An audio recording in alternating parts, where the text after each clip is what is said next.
I'm Lester Holt. Tonight on Dateline, a new twist in a Texas mystery. Did one man's obsession lead to another man's death? Oh, no. God. Ma'am, what's going on? I don't know. In his home. Jealousy and rage. That's what we have here. Some kind of a triangle thing is going on. I'll be honest with you, I love that woman. He gives him a silver bar as an advance. In the bag is a gun, a pair of gloves, a knife, and a belt. There's always that lingering doubt. Are you going to sell? Over. Still not over. He had no idea that he was in any danger. I hate that feeling. I hate knowing that.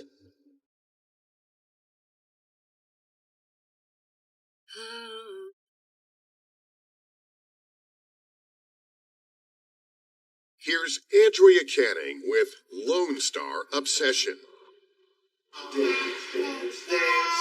Dancing girl. A doctor. He is the most intelligent person that I know. A lover. He would look at me and he would say, "How did I ever find you?" A good man. He was the ultimate support system for everybody in his life. Finally savoring life's rewards. Until he found... There's tons of gossip and innuendo, especially in a small town in West Texas. I mean, this story on its own is so sensational. July 11th, 2012. A warm summer afternoon in Lubbock, Texas. Landscapers Becky Sherbet and Nathan Gilmore were getting down to work outside this spacious home. The owner, Dr. Joe, as they walked around the yard, someone pulled up to the house. It was a girl from Dr. Saulnier's lab, and she was concerned that Dr. Saulnier had not shown up. Odd, because it was a weekday, and they assumed the doctor wasn't home. I mean, I certainly don't know his work schedule, but I know him as a person. He would not be late. So we all walked to the front, and I was thinking maybe he was sick or get anyone to answer. So the three of them, the landscapers and the woman from the doctor's lab, went around to the back. The back of the house is all windows, and I thought maybe I could knock on his window and just make sure he was okay. When I got to the back, one whole section of windows had been just laid over in the house. A bottle, which was kind of a strange thing, and you could tell something terrible had happened. So the young lady behind us immediately went in, and I went after her. That's when Nathan found a shell casing on the floor, and Becky called 911. 911, what's the emergency? Somebody has broken a window in the back, and the doctor, there was a bullet that was laying on the ground. Okay, was it an actual bullet, or had it already been fired? I don't know. I didn't pick it up. Somebody else went in and walked in. I'm not here. I'm not going in. Nathan and the woman from the lab continued searching through the home. And she starts looking in the rooms, and it's a big home, and it seemed like it took forever. Their way to the garage, and that's where they found Dr. Joe Saulnier sprawled out in a pool of blood. And I can remember his face was laying, and she automatically started crying, and she said his name, Dr. Saulnier, and she knew that he had passed. Nathan returned to the backyard to his coworker Becky. His face. Is he here? You can tell there's something. It's not good. Oh no! Oh God! Ma'am, what's going on? I don't know. Detective Zach Johnson was sent to the scene. What was your reaction when you heard the address of the murder? I was a little surprised. I knew that we were going into an affluent neighborhood. We were going into a very low. When he arrived, I was told we have a deceased person in the garage of the home. We don't know exactly how long they've been there. There is blood coming out from underneath the body, and the blood had actually traveled from underneath this body all the way underneath the garage door. And the garage door was closed. Dr. Saulnier's body was riddled with bullets and stab wounds. It could have been a botched burglary. You know, your first instinct is, man, somebody broke into this house in this affluent neighborhood, probably to take some things of great value, and they were surprised by the homeowner. But not in this case. There were no signs of anybody going through looking for things to try to take. And the way that that house was set up, I mean, you could look in there through that window. This is a big score. And all of those wonderful pieces of artwork and items were still in place, hadn't even been touched. The detective moved through the house, trying to imagine what happened. I just walked up and visualized the point of entry. And from where I was at, I could see that the window was pushed in. Johnson also noticed an overturned chair near the dining room table, a glass tumbler with spilled liquid, and those shell casings on the floor. And there was a thought that maybe he had been at that table fixing a drink or something, and he may have been surprised. Bloodstains were found in the hallway to the garage. It appeared the doctor tried to get away from his attacker. And there was something peculiar about that Gatorade bottle found on the bottle to be blown out like that. I just made the determination that it was possibly a silencer because we did have bullet casings in that immediate area. How many times had Dr. Saunier been shot? He had been shot 5 times. And how many times had he been stabbed? 11. What did that tell you right there? A shooting is very hands-off, but a stabbing is very hands-on, it's very personal, and a killer that had no problem with making sure that this person is dead. But who and why Dr. Saunier? Soon, the detective would have a list of suspects. His grown children say the doctor seemed like an unlikely target for a killer. When we come back, there was nobody who could have wanted him dead. A first murder in this family. My mother was killed 2 years, almost to the day, before my dad was murdered.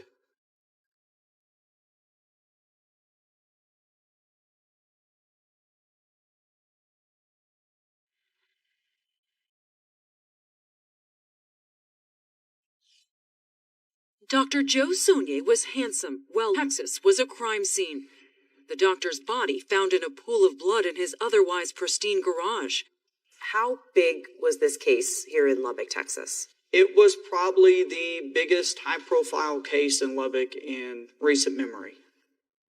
Lubbock police notified his family. Missy Bartlett is his sister. Philip Prestwood is a close family friend. And Dallas Saunier of what had happened. They said, your father was found killed in his home. Can you please let your family know? And would you please come to Lubbock? We need to sit down with you and the family members and talk. And so we got our family together. We met in Lubbock the next day. They spoke with police when they arrived and learned the awful details of the murder. How horrible they must have been. To think about him lying there, I hate that feeling. I hate that image.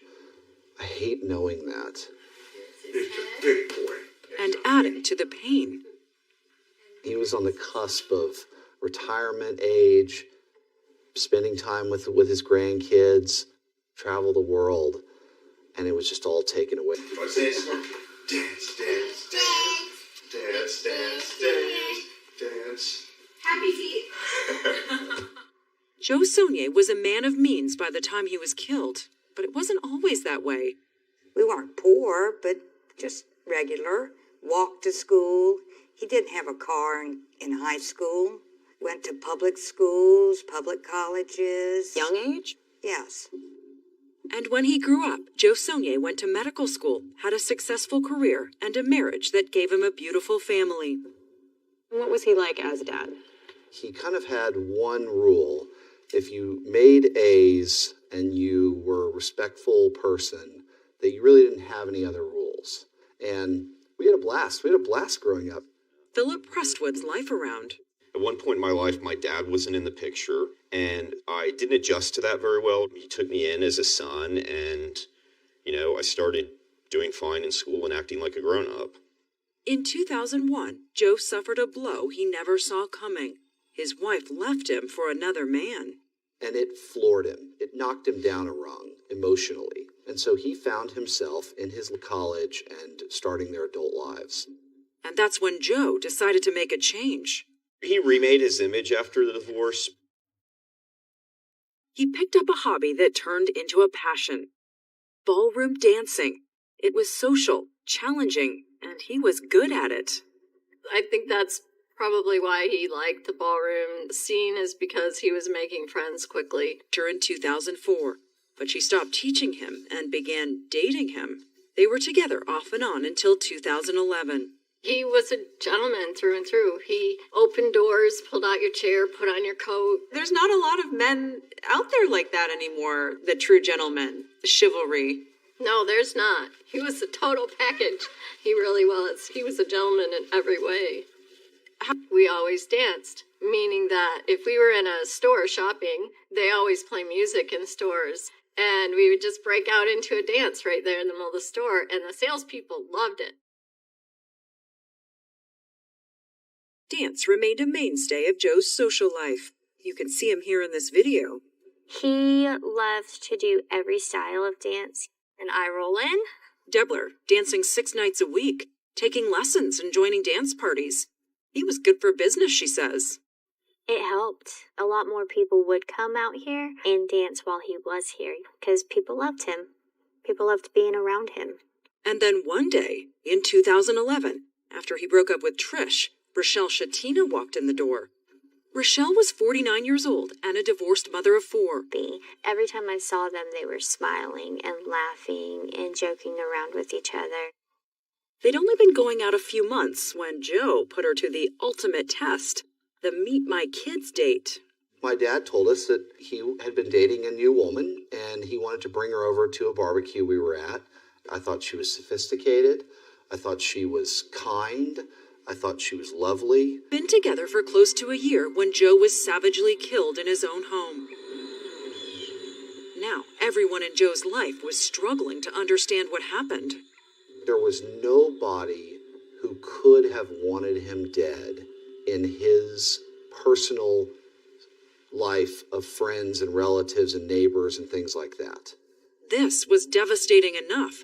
But even the worst part was my mother was killed 2 years, almost to the day, before my dad was murdered. She had been killed by her second husband. Looking back on it, the phone calls from the 2 police departments for each of their deaths was so similar that I felt like it could have been the same phone call repeated twice. Ordinary investigation. This was all hands on deck for this murder? Yes, ma'am. Detectives immediately began speaking with everyone close to Dr. Saunier, beginning with his girlfriend, Rochelle Shatina. Coming up, was someone spying on the doctor and Rochelle? We were in the kitchen talking. It was dark outside, and Joseph and I both saw a flash. When Dateline continues.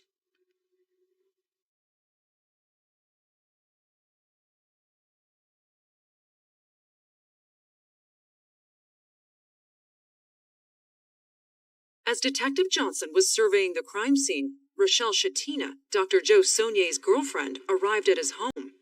What's her demeanor? How's she acting? She is distraught, doing housework like she had just got in her car and flew out to where we were.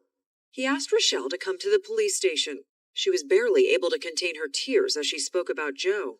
He was a sweetheart. He was a beautiful dancer, and he was kind and handsome and tall. How would you describe your relationship with Dr. Saunier? He's the love of my life. He is the kindest man. Detective Johnson asked Rochelle when she last saw or spoke to her boyfriend. She said Joe was supposed to call her the night before, but never did. So she sent him a text. It was at 10:32. Okay. And I just said, long day, going to bed. I didn't hear from him. It was? It was a phone conversation. We were texting yesterday afternoon. And Rochelle also gave the detective other details she thought he should know. She said there had been some troubling incidents in the months before the murder. She believed someone was following her. One time she noticed a strange man in the parking lot of her gym. There was this big, creepy-looking guy sitting there and watching someone. And and he gave me the creeps. He saw me, and then he picked up his phone and just started talking into it. And later that night, back at Joe's house, she said something odd happened in the backyard. We were in the kitchen talking. It was dark outside, and just then I both saw a flash from the outside. He said, "Did you see me like a camera flash?" But the detective's key question for Rochelle was, could she think of anyone who might want her boyfriend dead? She gave the detective several names, beginning with her ex-boyfriends. His name is Dr. Thomas Michael Dixon, plastic surgeon in Amarillo. Mike was my boyfriend before I started seeing Joseph. Where did you meet? Botox injections. He had a spa day or something. I met him there. What kind of a personality is he?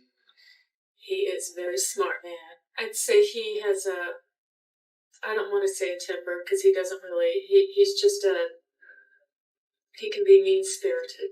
Okay. Can you kind of describe what you mean by mean-spirited? Well, he would turn it around so everything was my fault, and I know that he blames me for our breakup. They had been together about 1.5 years, and it wasn't easy, she said. It was volatile. It was up and down, and he was sweet when he thought he was going to lose me. The crowning blow to the relationship was a birthday gift that fell flat. Signed me up for Tea of the Month, and he had it mailed to me, and it's like, really? You couldn't even hand me something? Anyway, he thought that I was extremely ungrateful. Did he know about your current relationship? Did he express any feelings or anything? He knew that I was dating Joseph. He called him by name in a series. I'm not asking you to stop seeing him. I just want you to see me too. Give me a chance. And I told him that I didn't do that to him, and I wasn't going to do it to Joseph. So he wanted you to see him on the side, basically. So you clearly needed to talk to Mike Dixon. Yes. Is he your next stop? Yes. About 10:30 at night on the 11th of July, we are knocking on doors. I'll be honest with you, I love that woman. I really did. Did a broken heart lead to murder? This is a huge whodunit for sure. Well, I didn't.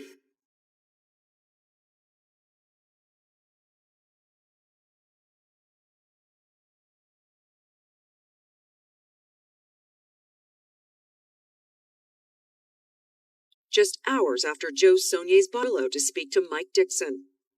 They arrived at his home at 10:30 that night. The meeting was recorded. What's going on?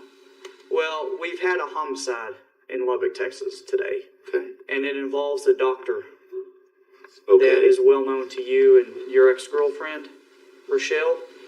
That is my ex-girlfriend. Yes, sir. Yeah. Was he very accommodating? Did he want a lawyer? In fact, he and I sat down in his living room. He offered us something to drink, had no problem with us coming into his house and talking with him. Sort of shocked that I'm brought up. In talking with people, we get pretty much a history of everything.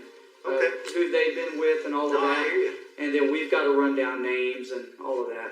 Believe me, you're on a list of like 8 million people. Johnson wanted to hear about Mike Dixon's relationship with Rochelle, and he was quite open about it. I knew when I saw her that I wanted to date her. Okay. I sort of felt that way. My problem was I was married. Oh, yeah. That kind of gets in the way, doesn't Yeah, it? it did. And we started an affair. Okay. And I don't know, it was probably a year or so. What was Rochelle's opinion about you being married and dating her? When did she start taking an issue with it? Oh, well, I don't think she so much took a huge issue with it. I sort of took an issue with it. Okay. And how long did you and Rochelle, how long were y'all together? We were sort of on and off. We started dating, I guess, in February of 2010, and sort of on and off dated, broke up, reconciled, broke up, reconciled. He talked about the Appreciative of the things I did for her. For a long time in my marriage, I wasn't really feeling like I was appreciated. And here was a beautiful woman who appreciated me. and the ups and downs. It was good, it was great. When it was bad, it was argumentative. Their relationship ended, he said, over more than that Tea of the Month Club gift. I just got divorced, but she put a lot of pressure. Have nothing to hide. He readily admitted trying to woo Rochelle back after they broke up. Now, at any point while she was dating Joseph, did you ever tell her, hey, it's cool to date him, I just want to date you too, you can kind of date me on the side? I told her that in December when I was trying to get her back. Okay, and she was like, no way, I don't want to do that? Yeah, she said no way. Okay. And I could respect that. He seemed to accept that it was over. He even had another girl. I love that woman. I really did. I really had fallen head over heels. In fact, made a lot of life changes for her. Okay. But just with time, it just wouldn't be something that worked. Police wanted to know where had he been earlier that day, a Wednesday, when Joe Saulnier's body was discovered. And where was he the day before? At that time, we didn't know exactly a time of death. We didn't know Dr. Saulnier was murdered that day. And so where was he that day? And now, give me the time 24 hours before. Can you recall that? So Dixon told the detective where he was, starting on Tuesday. I was in the operating room in the morning. Okay. When he finished, he said he had lunch with his girlfriend, and they met up again later as well. We met then for dinner last night. Do you remember where you ate? We ate at Lemongrass. After dinner, he said he went to his office for a while. Then he and his girlfriend were at home from 7:30 on. Wednesday was similar. Went to the operating room, did cases till, noon, 1 or 2 o'clock maybe. Did cases until then. Came back out here, messed with my giant dog, played around. Miles away in Lubbock. It seemed as if Dixon was nowhere near the crime scene. Plus, he was calm and cooperative. We photograph his person to make sure he doesn't have any injuries. I get a DNA sample from him. Did he have any injuries? He had no injuries whatsoever. On their way out, the detectives learned one other detail. On Tuesday night, after Dixon and his girlfriend got home from dinner, a friend had stopped by. And the first thing out of his mouth is that, Detective, you are wasting your time looking at Dr. Dixon. He's a very nice guy, and he has nothing to do with this. Sure enough, Shepard vouched for Dixon. Yes, he was at his house that night to pick up cigars. His alibi's checked out. So... They did. We had checked him out. Surgeries is where I was. We went to the restaurant to see it. I can even fax you the receipt that I was at this particular restaurant on this day and time. Are you thinking, okay, he's probably not involved? Yes, I didn't have anything to tell us that he was involved. A promising lead that went nowhere. Detective Johnson moved on. There were more people to investigate. The women in Joe Saulnier's life. Coming up, wrong step. According to Rochelle, the relationship had not ended on a very good note. So this woman in Rochelle's eyes was maybe looking for revenge? Sure. When Dateline continues.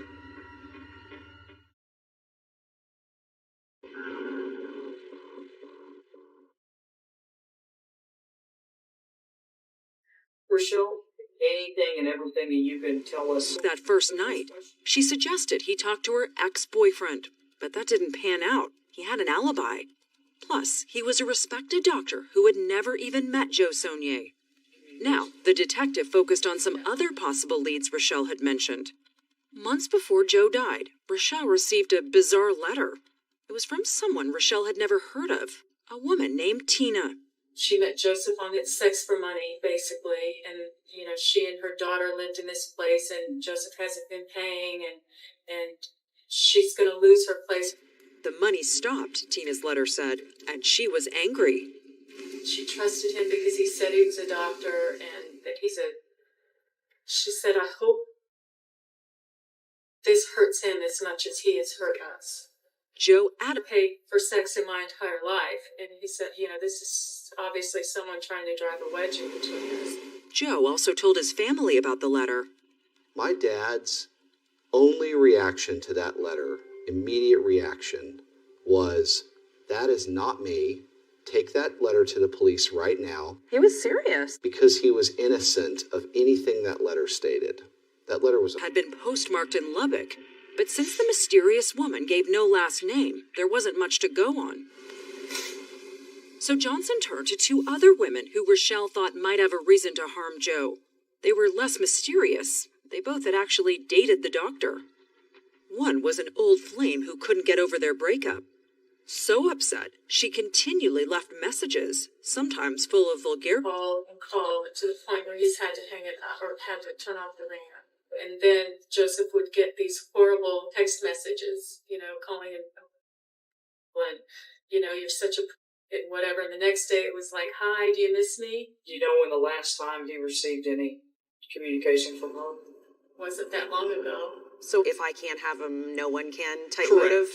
Investigators. What about that second ex-girlfriend?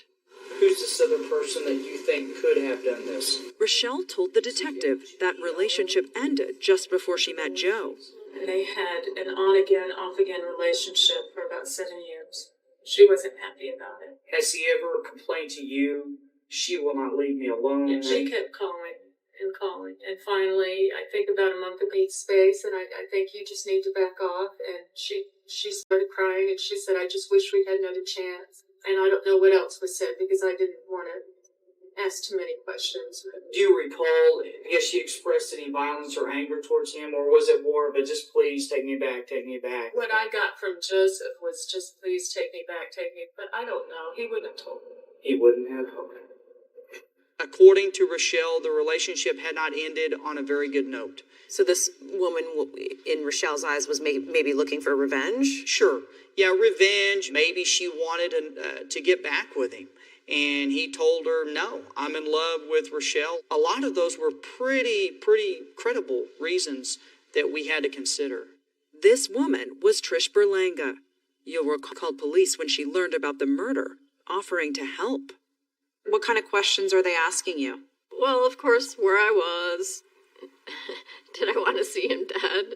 And, just really ridiculous questions, I thought. Did they ask you if you killed Joe? Yes. Yes, they asked me point blank. What did you say? No. Absolutely. Never happened. Rochelle said that you frequently reached out to Joe until he finally had to tell you it was over and essentially to stop. Huh. If 2 phone conversations in 10 months and 2 text messages is a lot, I guess I don't see it that way. I was not begging him to get back together. I knew he was with Rochelle. I don't go around and break people up. Detectives knew they were looking at the wrong woman. We pushed her buttons, tried to get any kind of motive out of her for jealousy, and it was obvious that that woman was deeply in love with Dr. Saunier. She never wished ill on him for a minute. It was obvious to us that she had nothing to do with that murder. I love her too. Police wondered if she could possibly be trying to deflect attention away from herself. Rochelle is telling you all these things, that she's being stalked, they're being stalked. Are you able to rule her out as a suspect? Not at that very moment. You've got to consider, as an investigator, okay, she's given me 3 names, and she's given me a lot of details about all these 3 people. I want to tell the police what I know. At that point, I don't have that luxury of not looking at her as a possible suspect. Please state your name now. Rochelle Shatina. Okay. So the detective took a closer look at Rochelle's story. Remember, the night before his body was found, she said Joe was supposed to call her at home, but never did, and he never answered her texts. In my mind, call anybody to go and check on him. To me, that was a little bit suspicious because I'm thinking, okay, well, are you not checking on him because you know what they're going to find? And when Johnson spoke to the family, he learned the relationship wasn't as perfect as it seemed. The issue? Marriage. Was he open to marriage? Again? I don't think that he was looking for that.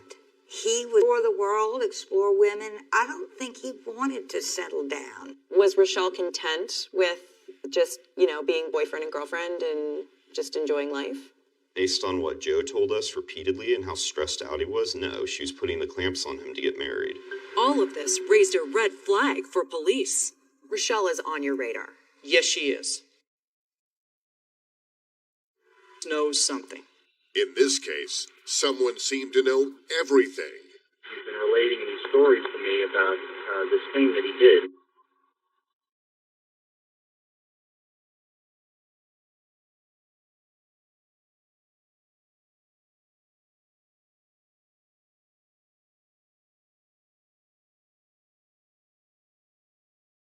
after sympathy from people all over Lubbock. People from Dance, Covenant Hospital, strangers on the street would come up to us and tell us how much he meant to them. Waiters at restaurants were coming up to us and telling us a story about when my dad used to eat there and how nice he was to them, and they remembered that. Detectives, meanwhile, had interviewed several women who had been involved with Dr. Saunier, including... On your radar, did she start to kind of fade away as a suspect? She faded away once we gauged her and looked at her phone records, locations, and involvement. There was just nothing there to connect her. They hit a dead end. You were essentially out of leads. Yes, we were. Did you think this is going to be a tough one? And it's somebody always knows something. The question is, are they going to come forward? July 15th, 4 days after Joe's body was found, someone did. Police got a call from a man with a crazy tale. A tale that would lead investigators down a road no one could have imagined. He's been relating these stories to me about this thing that he did, and he said he shot the guy. Green Beret, who was a nursing assistant and still in his scrubs when he came to talk to police. Reynolds lived in Oregon, but was in Texas staying with an old friend from high school. In the weeks before the murder, Reynolds noticed his friend was acting strange.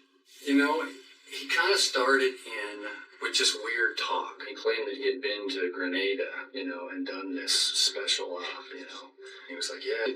And I just thought he was just out there, And the stories continued. Well, then it was, oh, by the way, when my mom died, I kind of helped her along. I'm like, well, what do you mean? He's like, well, I had some units of insulin, and I just gave her some extra, and then she just died.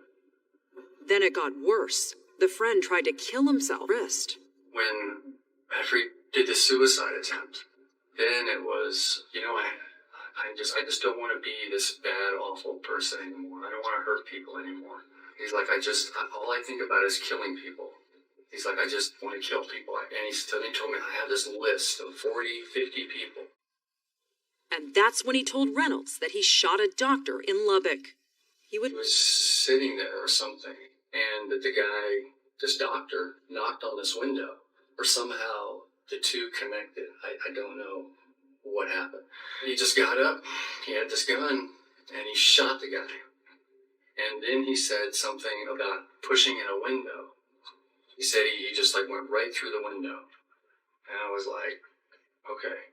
Did he get in? He's got, on his left arm here, there's some, not abrasions, but they're like bruises. And did he say that the windows broke, they shattered, he was worried? He said it didn't break. That got Detective Johnson's attention. This detail matched what happened at Joe Saunier's. He entered the home through a very large window, and we hadn't released that information. This is huge. That's huge. That wasn't the only detail Reynolds knew. Did he tell you how many times he shot this guy there? He said he just shot him repeatedly. Okay. Yeah. He said he emptied the gun. Reynolds then went on to tell the detective about that Gatorade bottle. Did he use any kind of devices, silencers? Okay. Yeah. So he said he used a Gatorade bottle, I guess, to help muffle the noise or something? Okay. Well, we knew that was huge, too, because, once again, we hadn't released that information either.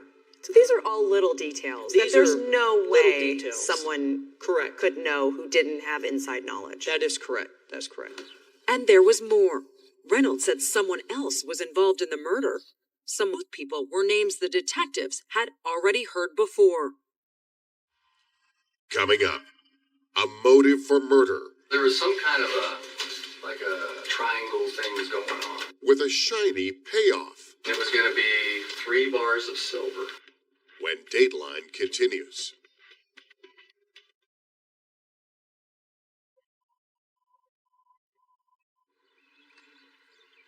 Investigators can search years for a clue to crack a case wide open.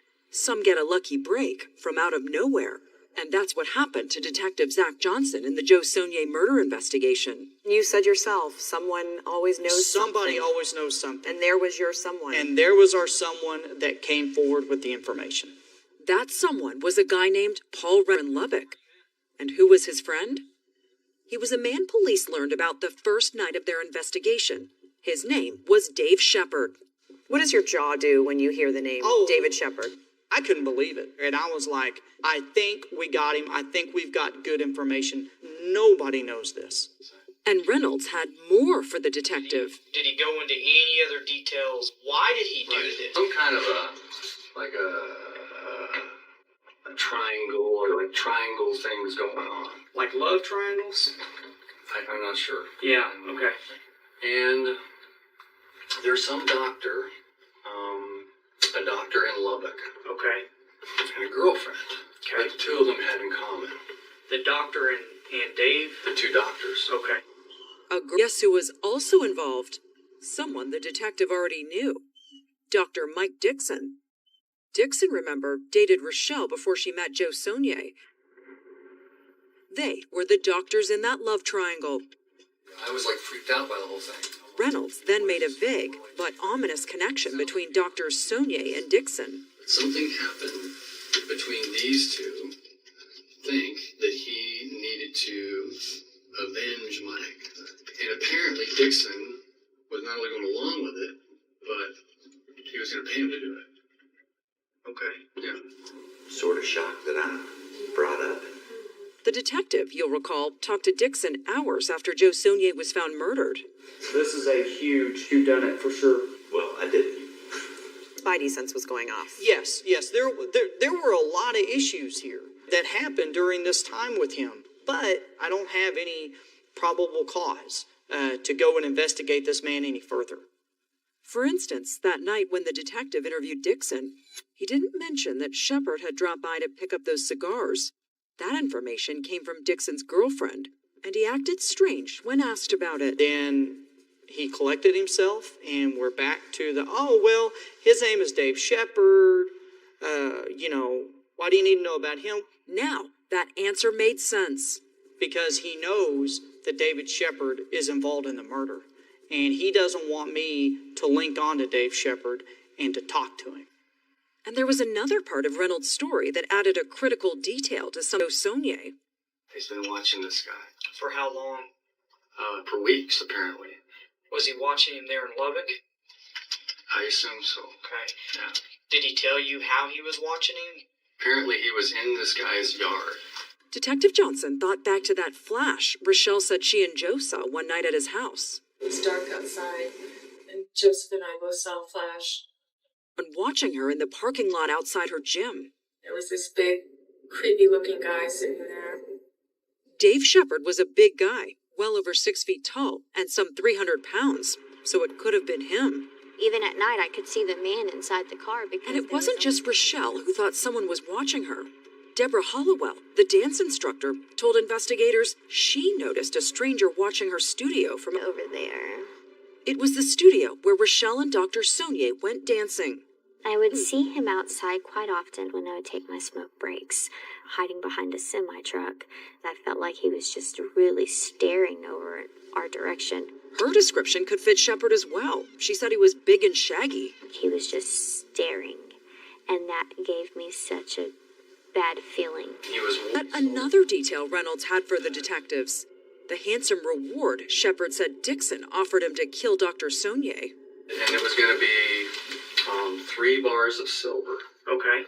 He got one early because he came to some money, and he told me about this bar of silver. Dixon gives him a silver bar as an advance, and he gives it to him around... Interview as it happened. Well, one of those deputies gets on a computer database, types in David Shepard's information, and there you go. There's a silver bar that David Shepard sold in Amarillo, Texas, around Father's Day. We have it confirmed. Police were convinced they had their suspects. Hours later, a SWAT team showed up at Mike Dixon's house. It was 2 a.m. when they brought him in for questioning. I mean, this under arrest at 2:15 in the morning. I have no idea what the hell's going on here. Do you want an attorney, or do you want to talk to me? Well, I don't know what's going on now. Okay. Did he start talking at all, or was he still shut down? he requested his attorney. Now, do you prefer... Wouldn't talk either. Okay, so at this time, are you wanting to have a lawyer present? Yes. Police notified the Saunier family hours later.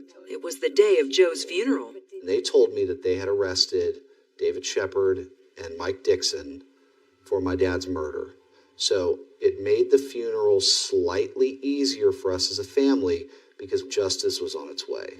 What did you know? How much did you know? We knew absolutely nothing about them other than Thomas Michael Dixon had dated Rochelle before my father. That is it. They soon would learn plenty about a twisted and devious plan that led to Joe Saunier's murder.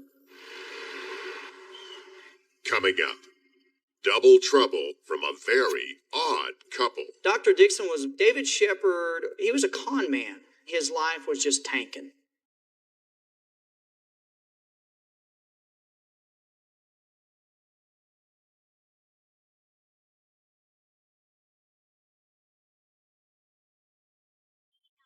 "5 days after Joe Saunier's body was found, police arrested Mike Dixon and Dave Shepard for his murder. It's them. By all accounts, the two appeared to be an unlikely duo.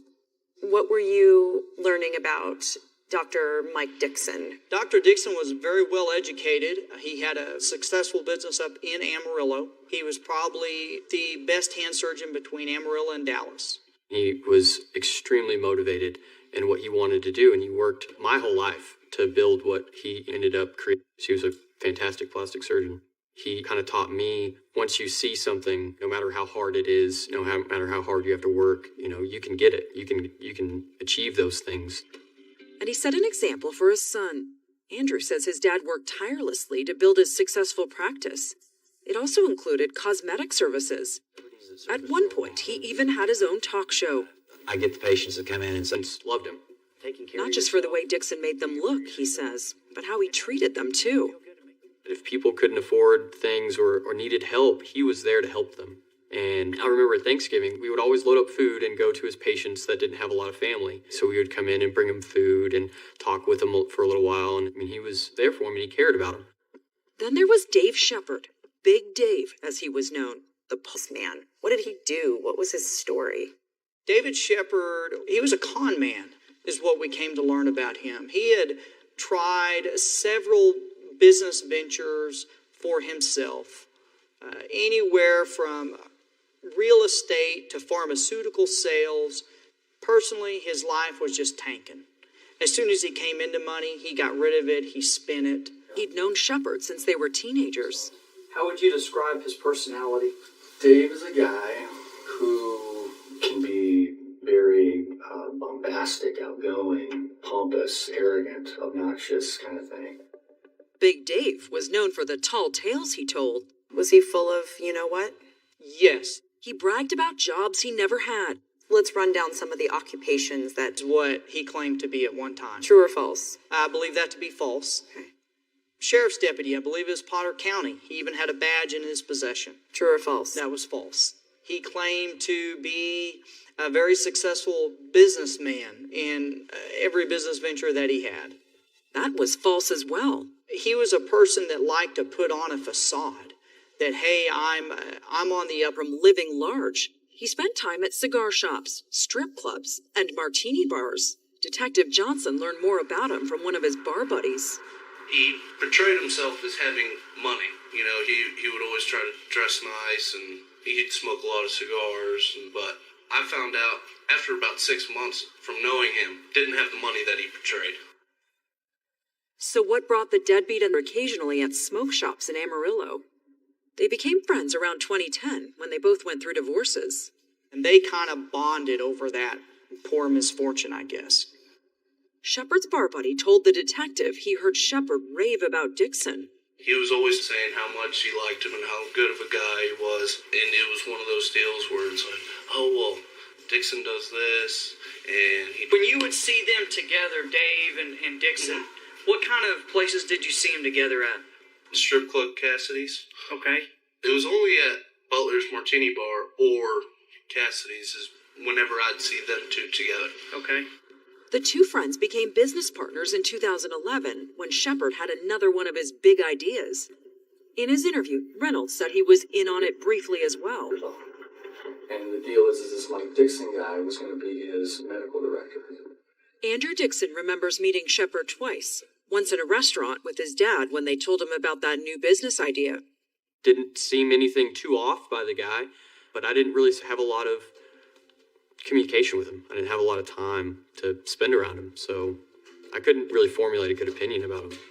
Another time, David was going through a rough time, and at the time I knew my mom and dad were kind of going through a rough time too, so I think they were going through things together at the same time, to where they could kind of feel for one another. And that's what he told me. He said David's going through a hard time, so he's coming Thanksgiving. But now his father and Shepard were behind bars, and Andrew was dumbfounded. My dad, no way. Absolutely not. He was somebody that valued the human life. No. So you're thinking this is crazy. Crazier still when he began learning the details. It's all just wild, one of the smartest guys I know pays silver that can be tracked. You're thinking, that's absurd. Dixon and Shepard stayed silent for months. Then Shepard had a change of heart. Dave Shepard starts to fill in the blanks. He does. About what happened. Yes, next. he does. I promise I'll be compliant, won't cause any problems. Coming up. He wanted me to call the ex-girlfriend and lie to her, say that I was having sex with her boyfriend as well for money. How a plot to get revenge turned deadly. Point the weapon, discharges several times. After 3 or 4 discharges, he's backing away.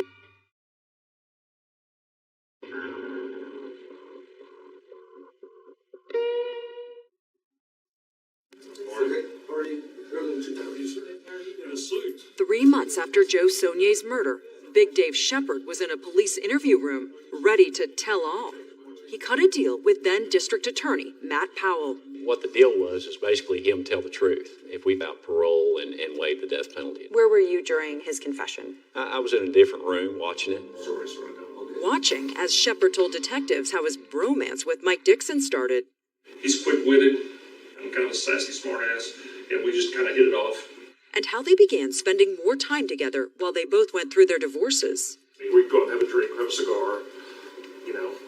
All our other friends were married. Yes, sir. Somewhat like gentlemen do. Dixon talked about the women in his life, like Rochelle Shatina. Shepard even met her. She's around 49, 50 years old, smoking hot. I thought she was just lovely. I thought she was just a sweetheart. Dixon was crazy about her, but it didn't last. And Shepard told detectives when Rochelle took up with another man, the two buddies tossed around some bizarre schemes to try and break up Rochelle and Joe. David tells Dr. Dixon, if you really want to get to Saulnier, you know what you need to do? You need to order him some gay porn magazine, and you gotta send it to his office. So did they do it or no? No, they don't do that. Dr. Dixon's like, nah, man, that's not. I don't want to do that.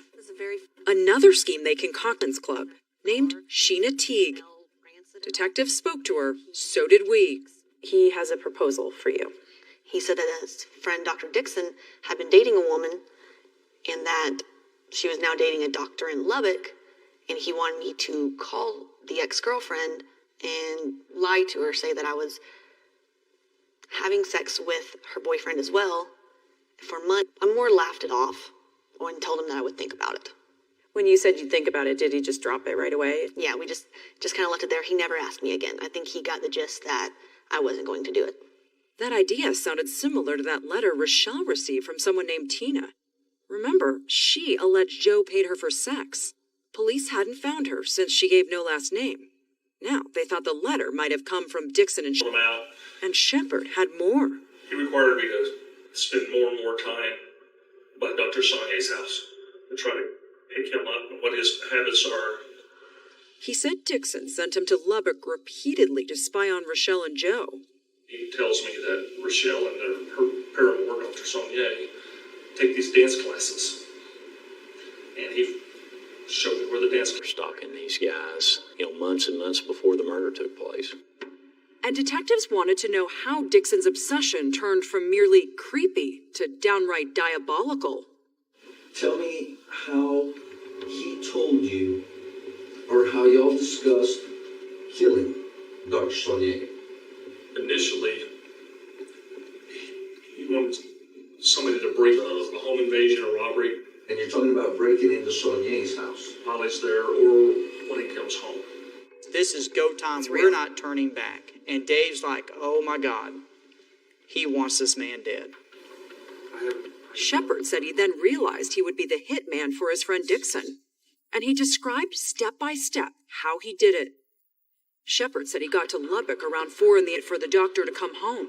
I have my bag. In the bag is a gun with a Gatorade bottle on the tip of it, a knife, and a belt. 3.5 hours went by. Nothing. And then Shepard said he heard a rapping on the window. Joe Saunier was inside his house looking right And get up. And I walked to the window, and he has lowered the window about this far from the top down. What happens when you walk up to the window? I point the weapon, discharges several times. After 3 or 4 discharges, he's backing away. He's running across to I believe, the garage. So he runs down that. What do you do next? I push the window in. I don't know if he's going for a gun. I don't know if I've ever hit him. I don't know what's happening. So I push in the window and crawl in. When you go in there, what happens? I pretty much run around the corner as fast as I can. As I turn around down the hallway, right into the garage, he's laying on the floor. I check his pulse in his neck. He's dead. But that wasn't enough for him. I pull a knife out of my bag and I stab him in vital organs 2 or 3, 4 times. After the murder, Shepard drove the 2 hours back to Amarillo. 24 hours later, he drove to a lake. It was around midnight. I got the gun. You feel like, despite everything he had done, he seemed quite credible? If you look at what he was saying, match that up with everything else that we knew, it went hand in hand. So there wasn't very much doubt in our mind that he was telling the truth. And the next day, Shepard led investigators to the gun. I remember driving up, seeing a drainage ditch. You brought... Well, I'll give you my best estimate, my best recollection, okay? He walked down one side of the lake and then stopped. He used a rock to demonstrate. Do it underhanded, just like that. Okay. At an angle. It was in this quadrant. That's probably the closest I'm ever going to get you. And he tosses that rock down there, and we've got the dive team guys over here looking, and we've got eyes on it. And sure enough, they go down, deep from the rock, boom, there's our murder weapon. So now the DA had a confession and a murder weapon. And over the next year, lawyers on both sides negotiated the terms of the deal. In exchange for Shepard's statement, the death penalty was off the table. And in August 2013, he pleaded no contest to 1 count of capital murder. Basically, he's confessing that he had been paid to kill Dr. He was determined to fight. He insisted to his attorneys that he had nothing to do with the murder. From day one, he made it very clear that he did not pay, he did not plan, and he did not participate in the killing of Joseph Saunier. So Dixon would roll the dice and risk a murder trial. And what happened in court would... Disorder in the court. He's on the stand, all's well. Well, it wasn't all well very quickly.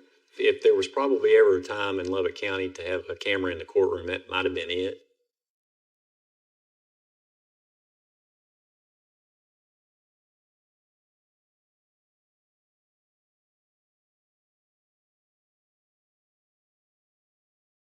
Love triangle gone bad. For the woman in the middle of it all, Rochelle Shatina, it was an unimaginable situation. She described it to a detective. Aside from the thought of losing a child, this is the worst situation that I could ever imagine being in. And I'm sure there's no closure. It's been awful. I don't even know who to trust anymore. When Mike Dixon's trial started in November 2014, Rochelle found herself at the center of the case. Her former lover was accused of hiring a friend to murder the love of her life, Joe Saunier. Former DA Matt Powell. Our theory was it was an obsession with Rochelle Shatina. This is vengeance, this is pride, this is jealousy he spent months and months and months trying to destroy a relation still for him, or if some part in the back of his mind says, I may get her back. The state's star witness was Mike Dixon's former buddy, Dave Shepard. When you met with him before the trial, everything was on track. Yeah, I mean... Still on the same page, you had a deal. Yeah, he was already done and received a life without parole sentence. Dave Shepard had one job to do for the prosecution. Get up on the stand and repeat what he'd told detectives. Stating in vital organs 2 or 3, 4 times. D.A. Powell had Shepard's taped confession, but now he needed the hitman to tell his story in person to the jury. You're in the courtroom. He's on the stand. All's well. Well, it wasn't all well very quickly. Take us through how this all went off the rails. He started off taking the fifth, and he didn't have any right to take the fifth. Then he felt like he couldn't hear. It was really just a sideshow. A sideshow with Dave Shepard as its ringleader. If there was probably ever a time in Lubbock County to have a camera in the courtroom, that might have been it. But cameras weren't allowed in the room when Shepard told the jury his confession was a complete fabrication. He now said he'd acted alone, and that Dixon had nothing to do with the murder. What we tried to do was, when he starts denying everything, we show the videotape to the jury and see just the difference in demeanor between him on that videotape and the guy we were seeing in the courtroom. You wanted him hurt, and then it gradually developed into having him killed. You really had to think on your feet. Yeah, it was something. In 20-something years of doing this job, I had never been good and hadn't been entertained. And Shepard stuck to his new story when his daughter visited him at the Lubbock County Jail after he testified. As far as Dr. Saulnier's death, nobody's involved in that but me. It was a terrible accident, my carelessness and stupidity, okay? Nobody's responsible for that except me. You need to understand that. It was not intended. I wasn't paid to do that. Why would you make the statement that Mike paid you to do it? Because my attorneys, what they had told me, when I did that statement to the police, my attorneys told me I needed to sell it. Shepard's about face was pure gold for Mike Dixon's attorneys, Dan Hurley and Frank Sellers. This is huge for your defense strategy. Were you then surprised when he did that? That's what he consistently told me. No, Mike did not pay. He didn't want anybody home. And the defense had its own star witness, Dr. Mike Dixon. Dixon's attorneys hoped if the jurors heard from the man himself, they too would be convinced he was innocent. So what does Dr. Dixon acknowledge was really in the works? He acknowledged that he was trying his hardest to get proof of Joseph Saulnier being with other women and not... Dixon stated he never asked Shepard to kill Dr. Saulnier. What he did admit to was cooking up schemes to sabotage Rochelle's new relationship. He said he sent Shepard to install cameras at Saulnier's house. Cameras he hoped would capture Rochelle's boyfriend with other women. He was going to use these photographs to show Rochelle that Dr. Saulnier was not who she believed that he was. The defense argued when Shepard arrived was never part of that plan. What is Mike Dixon guilty of? Where do we start? Capital stupidity of the highest degree and trusting David Shepard. What is Mike Dixon not guilty of? Capital murder. Murder. He never knew that this was going to happen. He never dreamed that it would be like this. And they faced this dilemma about the state's key witness. You had to make a choice. Believe story A, that was in the video confession with Dave Shepard, or believe story B, what the man was telling you essentially to your face in that courtroom. That's true. And that became a turning point for some of the jurors. Jury foreman Doug Moore believed story A, Shepard's taped confession, and Moore expected everyone in the jury room would agree. He was wrong, because when the jurors took their first vote, we had 10 guilty and 2 not guilty. But they kept talking. Juror Eric Knight said there wasn't enough evidence to convict Dixon. He found Shepard to be bizarre. There was something not right with him. Crazy, unstable. I'm not a doctor. I don't know. Something was not right. And he had a hard time believing this respected doctor was a criminal mastermind. Was it plausible that he did the murder for hire? Of course. Yeah, anybody, given a weak moment, could have done that. I just didn't see it as being that he wanted to kill somebody else. It didn't seem as being that vindictive. The jurors deliberated for hours. To become obvious that we had holdouts who were not going to change their mind. They were deadlocked, so they sent a note to the judge, and he declared a mistrial. Joe Saulnier's sister Missy was numb. I never thought about a mistrial. It was, what? We've done all of this. We've sat here for all of these days for nothing. It was, in my opinion, a huge battle to win, to get a hung jury. Certainly wasn't the war, but it was important. And they were charging ahead. Dixon would face a second trial in 2015. Is Mike Dixon going to stop fighting? No, I don't believe he'll ever stop. Jury, new problems for the prosecution? Usually retrials are not good for the prosecution. You get further away from the event, you lose witnesses. When Dateline continues.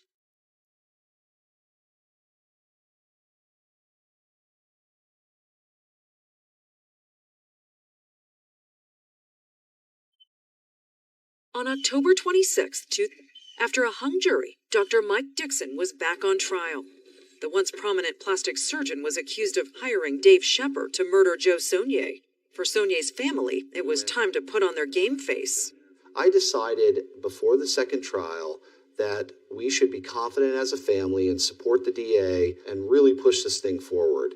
How were you going to do things differently this time around? Every time trials are not good for the prosecution. You get further away from the event, you lose witnesses, but I think what we tried to do, we tried to streamline it better. The state didn't call Dave Shepard to testify a second time. Instead, prosecutors played his taped confession. Point the weapon, discharge several times. And this jury heard from Paul Reynolds, wide open. Maybe like 1 a.m. Reynolds didn't testify in the first trial, but now in court he backed up key details of what Shepard said on the tape, including that his friend planned the murder with Mike Dixon. He was obviously obsessing about it. And at this trial, Rochelle Shatina was a key witness for the state once again.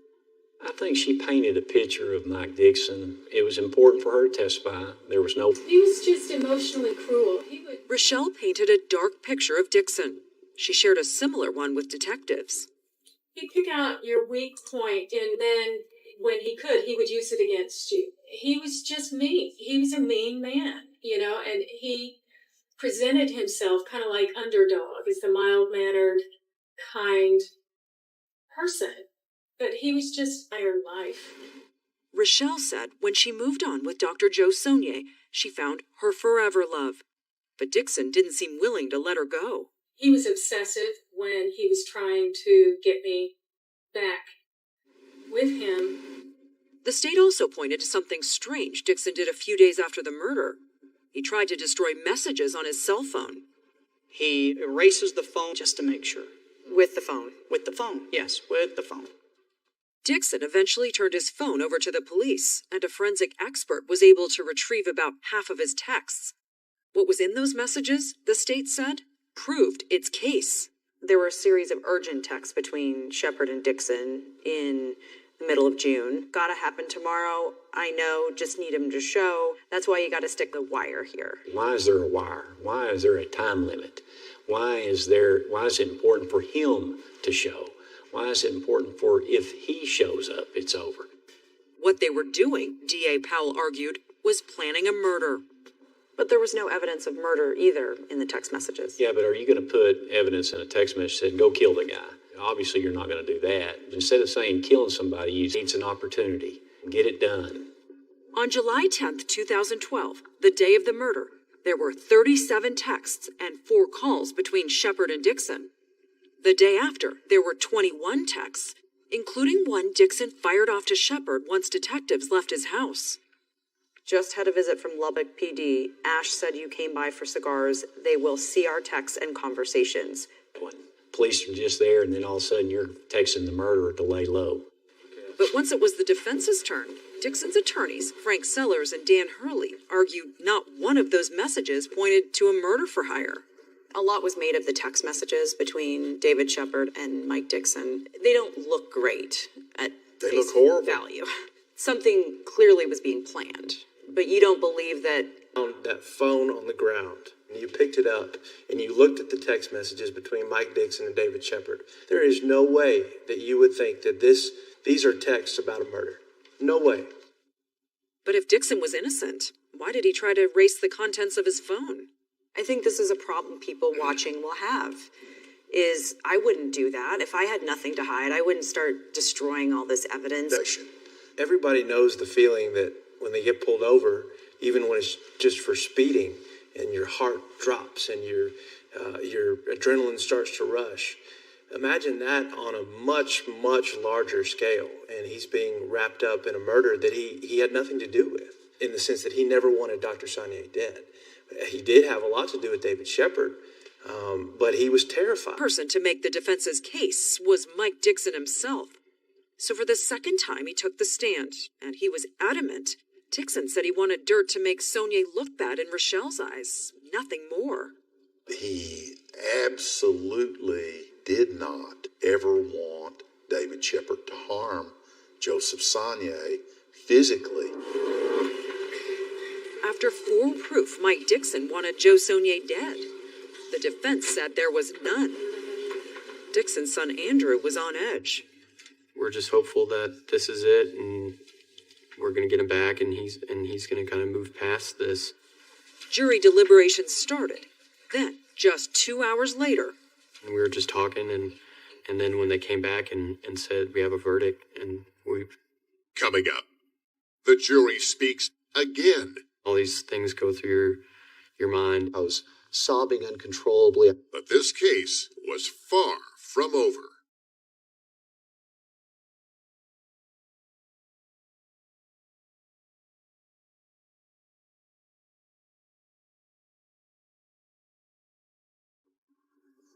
Mike Dixon, the former doctor, waited for the jury's decision with his son Andrew.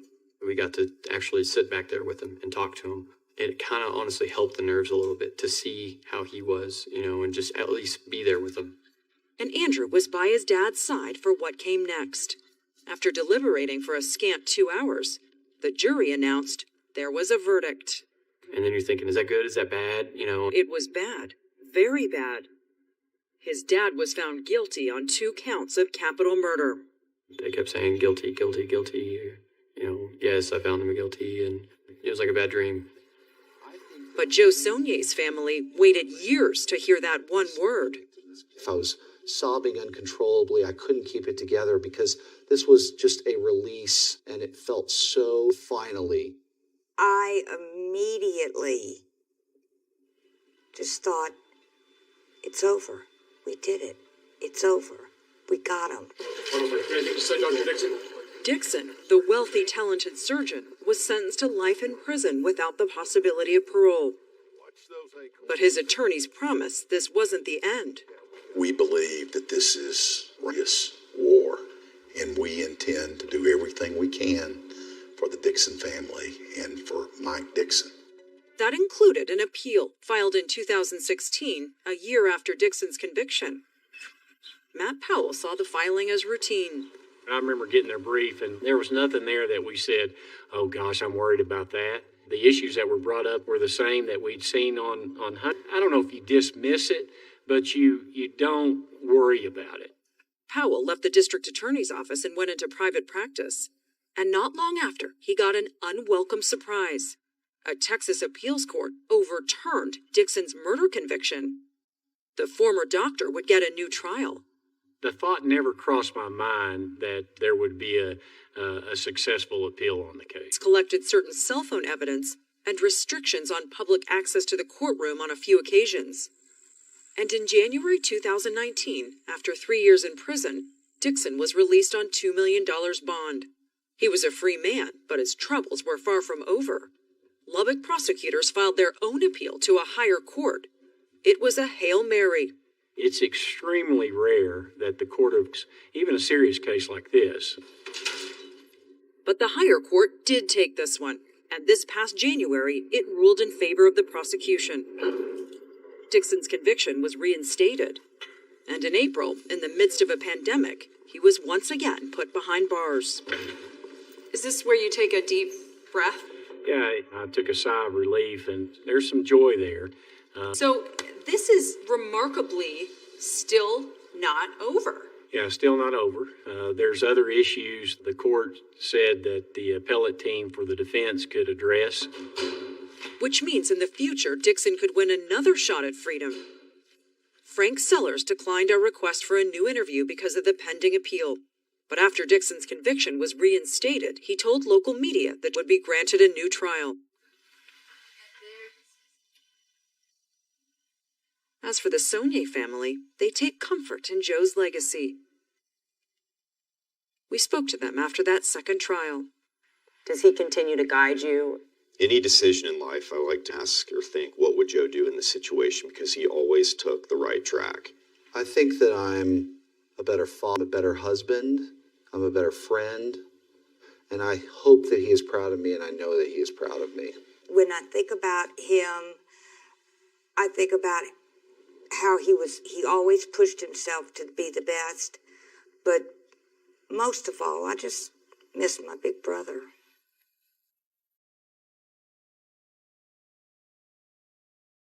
Tomorrow at 10, 9 Central. And of course, I'll see you each weeknight for NBC Nightly News. I'm Lester Holt. For all of us at NBC News, good night.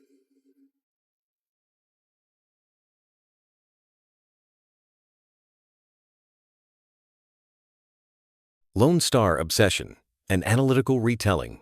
Part 1. The Dance and the Darkness. Chapter 1. The Last Dance.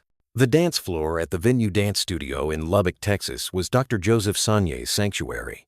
Under the soft glow of the recessed lights, the polished hardwood became a world away from the sterile, quiet precision of his pathology lab. Here, there were no microscopes or tissue samples, only the fluid rhythm of the music, the warm connection with a partner, and the exhilarating challenge of a perfectly executed step. On that warm evening in early July 2012, the air, thick with the West Texas heat outside, was alive with the strains of a tango inside. Joe, at 67, moved with a grace that belied his years. He was a tall man, handsome, with a kind face that was quick to smile and eyes that crinkled with genuine warmth. His partner, Rochelle Shatina, followed his lead effortlessly. She was a striking woman of 49, elegant and poised, with a sophistication that had captivated Joe from the moment she first walked into the studio nearly a year before. As they moved together, a seamless union of passion and precision, they were the picture of happiness, a couple who had found a second chance at love in the twilight of their lives. For Joe, this happiness was a hard-won reward. He had built a life of remarkable success from humble beginnings. A man who walked to school and attended public colleges had, through sheer intellect and relentless determination, become one of the most respected pathologists in the region. His marriage had given him 3 sons, the center of his world, but it had ended in a quiet heartbreak that left him adrift in his late 40s. His sons were grown, his house was empty, and the man who had spent his life diagnosing the ailments of others found himself with a profound ache of his own loneliness. It was ballroom dancing that healed him. A hobby picked up on a whim became a passion, a lifeline. It was social, it was challenging, and to his surprise, he was exceptionally good at it. The dance floor was where he remade himself, transforming from a grieving divorcee into a charismatic, sought-after partner. It was here he dated Trish Berlanga, his former instructor, in a warm but ultimately transient romance. And it was here, after that relationship had faded, that he met Rochelle. With Rochelle, it felt different. It was deeper, more serious. He would look at her across a dinner table, his eyes full of a wonder that still felt new, and say, "How did I ever find you?" He brought her to a family barbecue, the ultimate test, and his sons had welcomed her. They saw the light she brought back into their father's eyes. They saw him happy, truly and completely happy. For the first time in over a decade, their life together was settling into a comfortable, joyful rhythm. Dinners out, quiet nights in at Joe's spacious, art-filled home, a testament to his success, and, always, dancing. He was on the cusp of a well-deserved retirement, a future filled with plans to travel, to spend more time with his cherished grandchildren. and to simply savor the life he had built with the woman he loved. As the tango ended, Joe held Rochelle for a moment longer, the echo of the final chord hanging in the air. He smiled, a genuine, unguarded expression of contentment. He had no idea that this was one of their last dances. He had no idea that miles away, in the city of Amarillo, another man's world was contracting into a single, venomous point of obsession. He had no idea that a dark, meticulously planned storm was gathering, ready to break over his perfect life. He had no idea he was in any danger at all. Chapter 2. The Surgeon and the Con Man. Dr. Thomas Michael Dixon's world was one of control and artistry. In the sterile, brightly lit operating rooms of Amarillo, he was a master of his craft.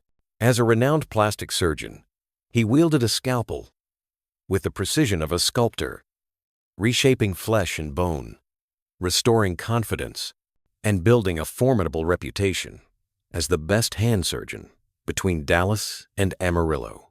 His practice, which he had built from the ground up, was a monument to his ambition and relentless work ethic. He had his own talk show, a beautiful home, and the respect of his patients and peers. He was a man who saw what he wanted and, through sheer force of will, achieved it. This philosophy had long defined his life, but it had begun to fail him in the one area he couldn't surgically correct: his personal relationships. His marriage had crumbled, leaving him with a familiar, gnawing emptiness. Then, in 2010, Rochelle Shatina walked into his clinic for a Botox injection, and Dixon's world shifted on its axis. He was instantly smitten. An affair began while he was still married, a whirlwind of passion and intensity. For a time in Rochelle, he found what he felt he'd been missing: a beautiful woman who seemed to appreciate him, who gave him the attention he craved. But the relationship was a volatile storm of highs and lows. When it was good, it was intoxicating. When it was bad, it was a battle of wills, filled with arguments that, according to Rochelle, Dixon would twist until everything was her fault. He was a man who could be charming and generous, but he possessed a mean-spirited streak, a cutting edge that emerged when he felt slighted or insecure. The pressure mounted. He had divorced his wife, a massive life change he had made, in his mind, for her. But when he felt she was pushing him toward marriage too soon, he balked. The final trivial blow was a birthday gift, a subscription to a Tea of the Month club sent through the mail. To Rochelle, it was impersonal, thoughtless. To Dixon, her reaction was the height of ingratitude. The chasm between them had grown too wide to cross. Their breakup did not sever Dixon's attachment. It inflamed it. When he learned Rochelle was dating another doctor, a pathologist in Lubbock, the news was not just a rejection, but an intolerable wound to his pride. He began a campaign to win her back, a series of texts and calls pleading his case. "I'm not asking you to stop seeing him," he wrote. "I just want you to see me too, and give me a chance." It was a desperate, humiliating plea, and Rochelle's firm refusal was a humiliation he could not abide. His love, spurned and twisted, curdled into a dangerous obsession. Joseph Saunier was no longer just a rival. He was the living symbol of Dixon's failure, an obstacle that needed to be removed. It was during this period of personal turmoil that Dixon's orbit collided with that of David Henry Shepard. If Dixon was a man of high achievement, Shepard was his polar opposite, a man of high pretense. Known as Big Dave, he was a physically imposing figure, well over 6 feet tall and weighing close to 300 pounds, with a personality to match. He was bombastic, arrogant, and perpetually full of grandiose stories. He was a con man, a drifter through a series of failed business ventures and fabricated careers. He'd claimed to be a private investigator, a sheriff's deputy, even carrying a fake badge, and a successful entrepreneur. In reality, he was a deadbeat, a man whose life was, in his own words, tanking. Yet, he maintained a facade of prosperity, frequenting the same upscale cigar shops and martini bars as Amarillo's elite. It was in these smoke-filled rooms that he met Mike Dixon. They were two men adrift in the wreckage of their respective divorces, and they bonded over their shared misfortune. To Shepard, Dixon was everything he aspired to be: wealthy, successful, and respected. He raved about Dixon to his bar buddies, lionizing his friend's Porsche, his beautiful house, his surgical skill. Dixon, in turn, seemed to be intrigued by Shepard's street-level bravado and swagger. It was an odd symbiotic friendship, the deadbeat and the doctor. Their friendship deepened into a business partnership in 2011, a vaguely defined allergy testing venture with Dixon as the medical director and Shepard as the man with the supposed business acumen. The venture, like all of Shepard's others, was destined to fail, but it further enmeshed their lives. Dixon, consumed by his obsession with Rochelle, began to see his charismatic, imposing friend not just as a business partner, but as a potential tool. Shepard, perpetually in need of money and validation, was more than willing to listen. The surgeon's quiet, simmering rage had found a vessel in the conman's desperate, amoral ambition. The conversations in the cigar bars and strip clubs shifted from commiserating over divorces to something far darker.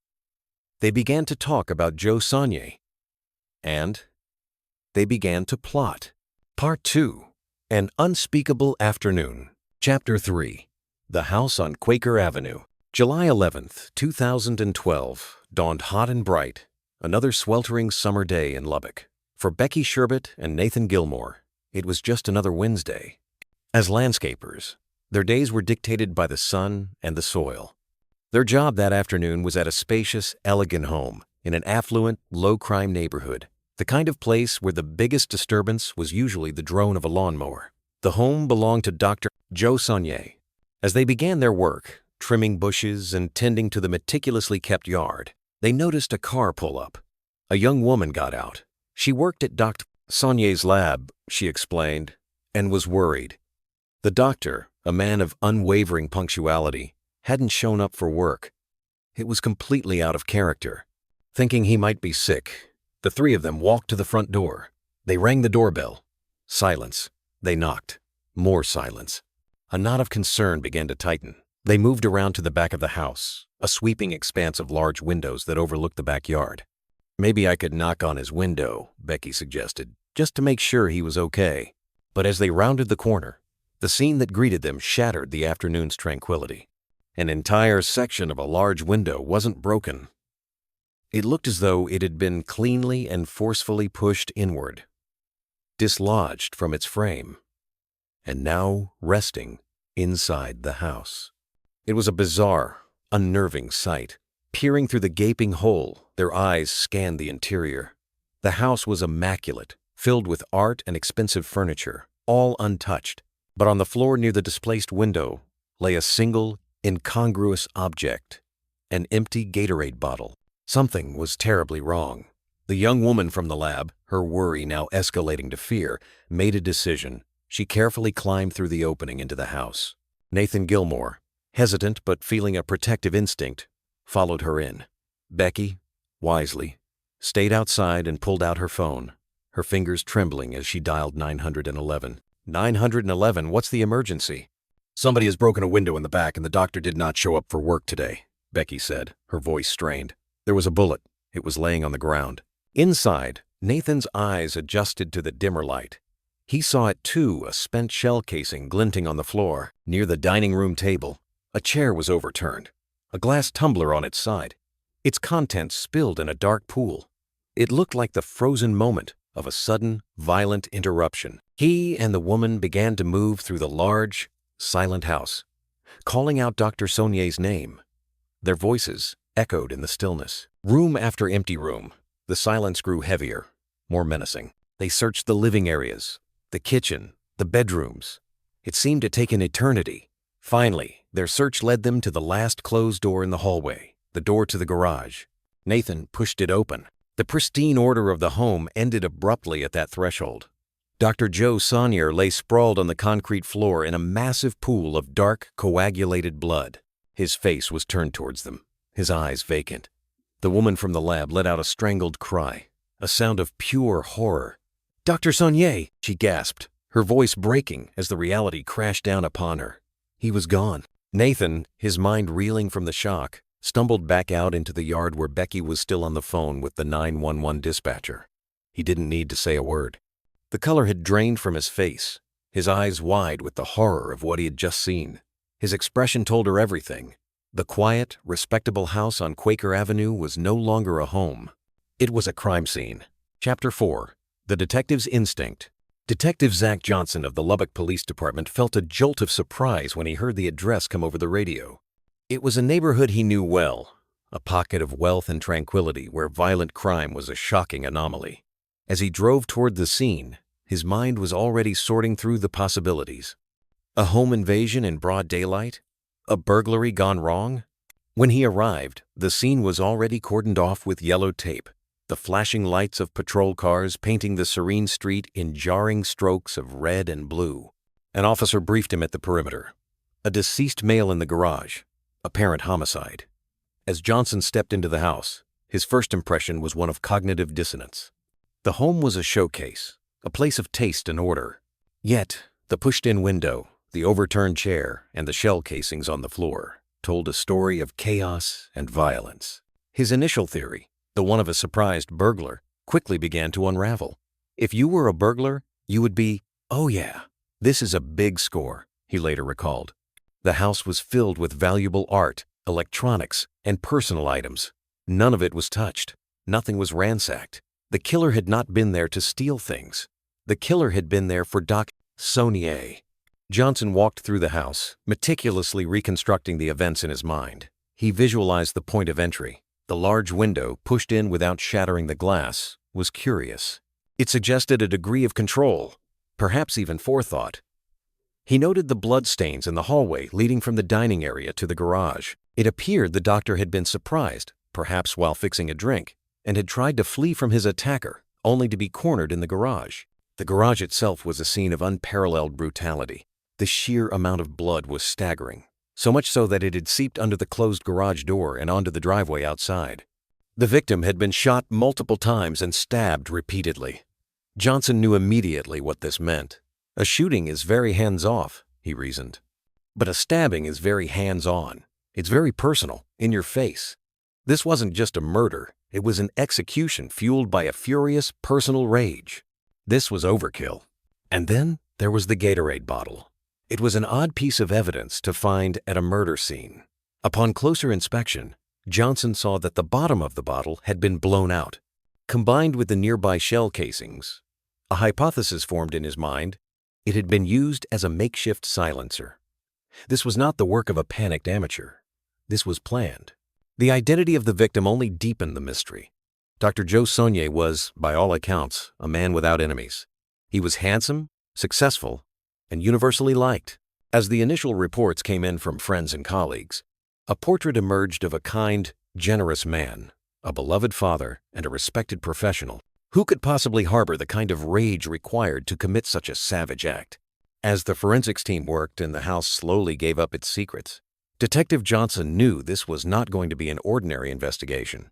The killer had been brazen, entering an affluent home in the middle of the day. They had been prepared using a makeshift silencer, and they had been consumed by a white-hot fury. The first step was to talk to those closest to the victim. The list would start with family, friends, and romantic partners. As the sun began to set on that terrible day, a car pulled up to the crime scene. A distraught woman got out. It was Rochelle Shatina, Dr. Saunier's girlfriend. Johnson watched as she approached, her face a mask of grief and disbelief. She was the first person he needed to talk to. He hoped she had answers.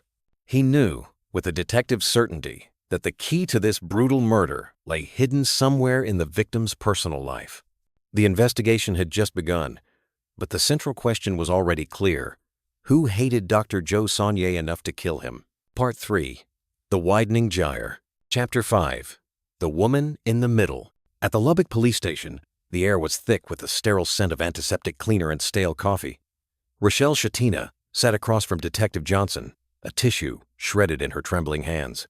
The initial shock had given way to waves of ragged, uncontrollable grief. Her makeup was gone, her clothes were simple, as if she had just rushed from her home without a second thought. She looked, to the detective, like a woman whose world had just been irrevocably shattered. "He was the love of my life," she said, her voice catching on a sob. "He was a sweetheart. He was a beautiful dancer, and he was kind and handsome and tall." Through her tears, she recounted her last communications with Joe. He was supposed to have called her the previous night, Tuesday, but the call never came. She had sent him a text at 10:32 p.m.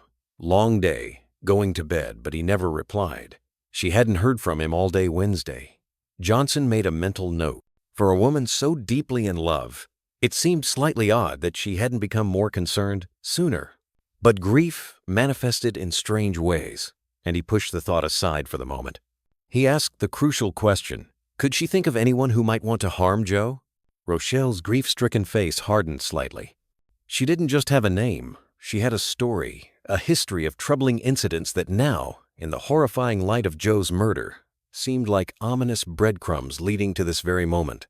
She started with her ex-boyfriend, the man she was with just before she met Joe.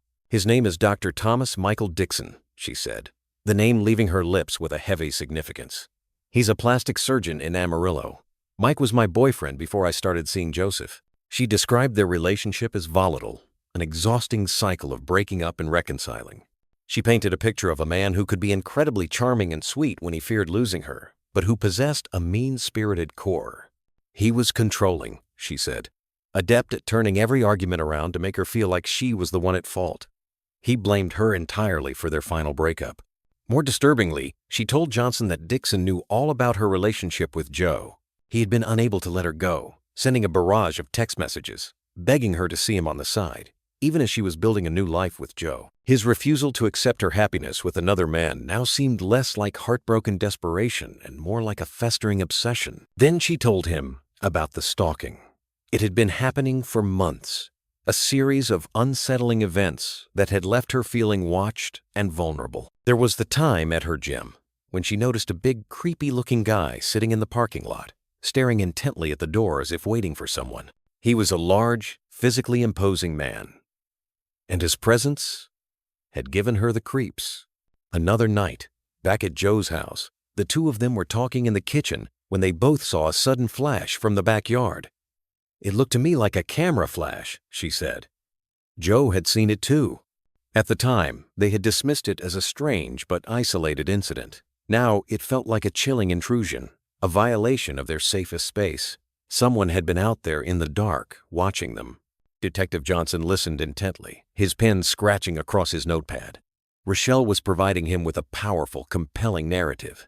She was painting a picture of a jealous ex-boyfriend, an obsessive man who couldn't stand to see her happy with someone else, a man who may have been stalking them. It was a classic potent motive for murder, jealousy and rage. Mike Dixon had just shot to the very top of his suspect list. Rochelle also mentioned other potential sources of conflict. She told him about a bizarre anonymous letter she had received months earlier.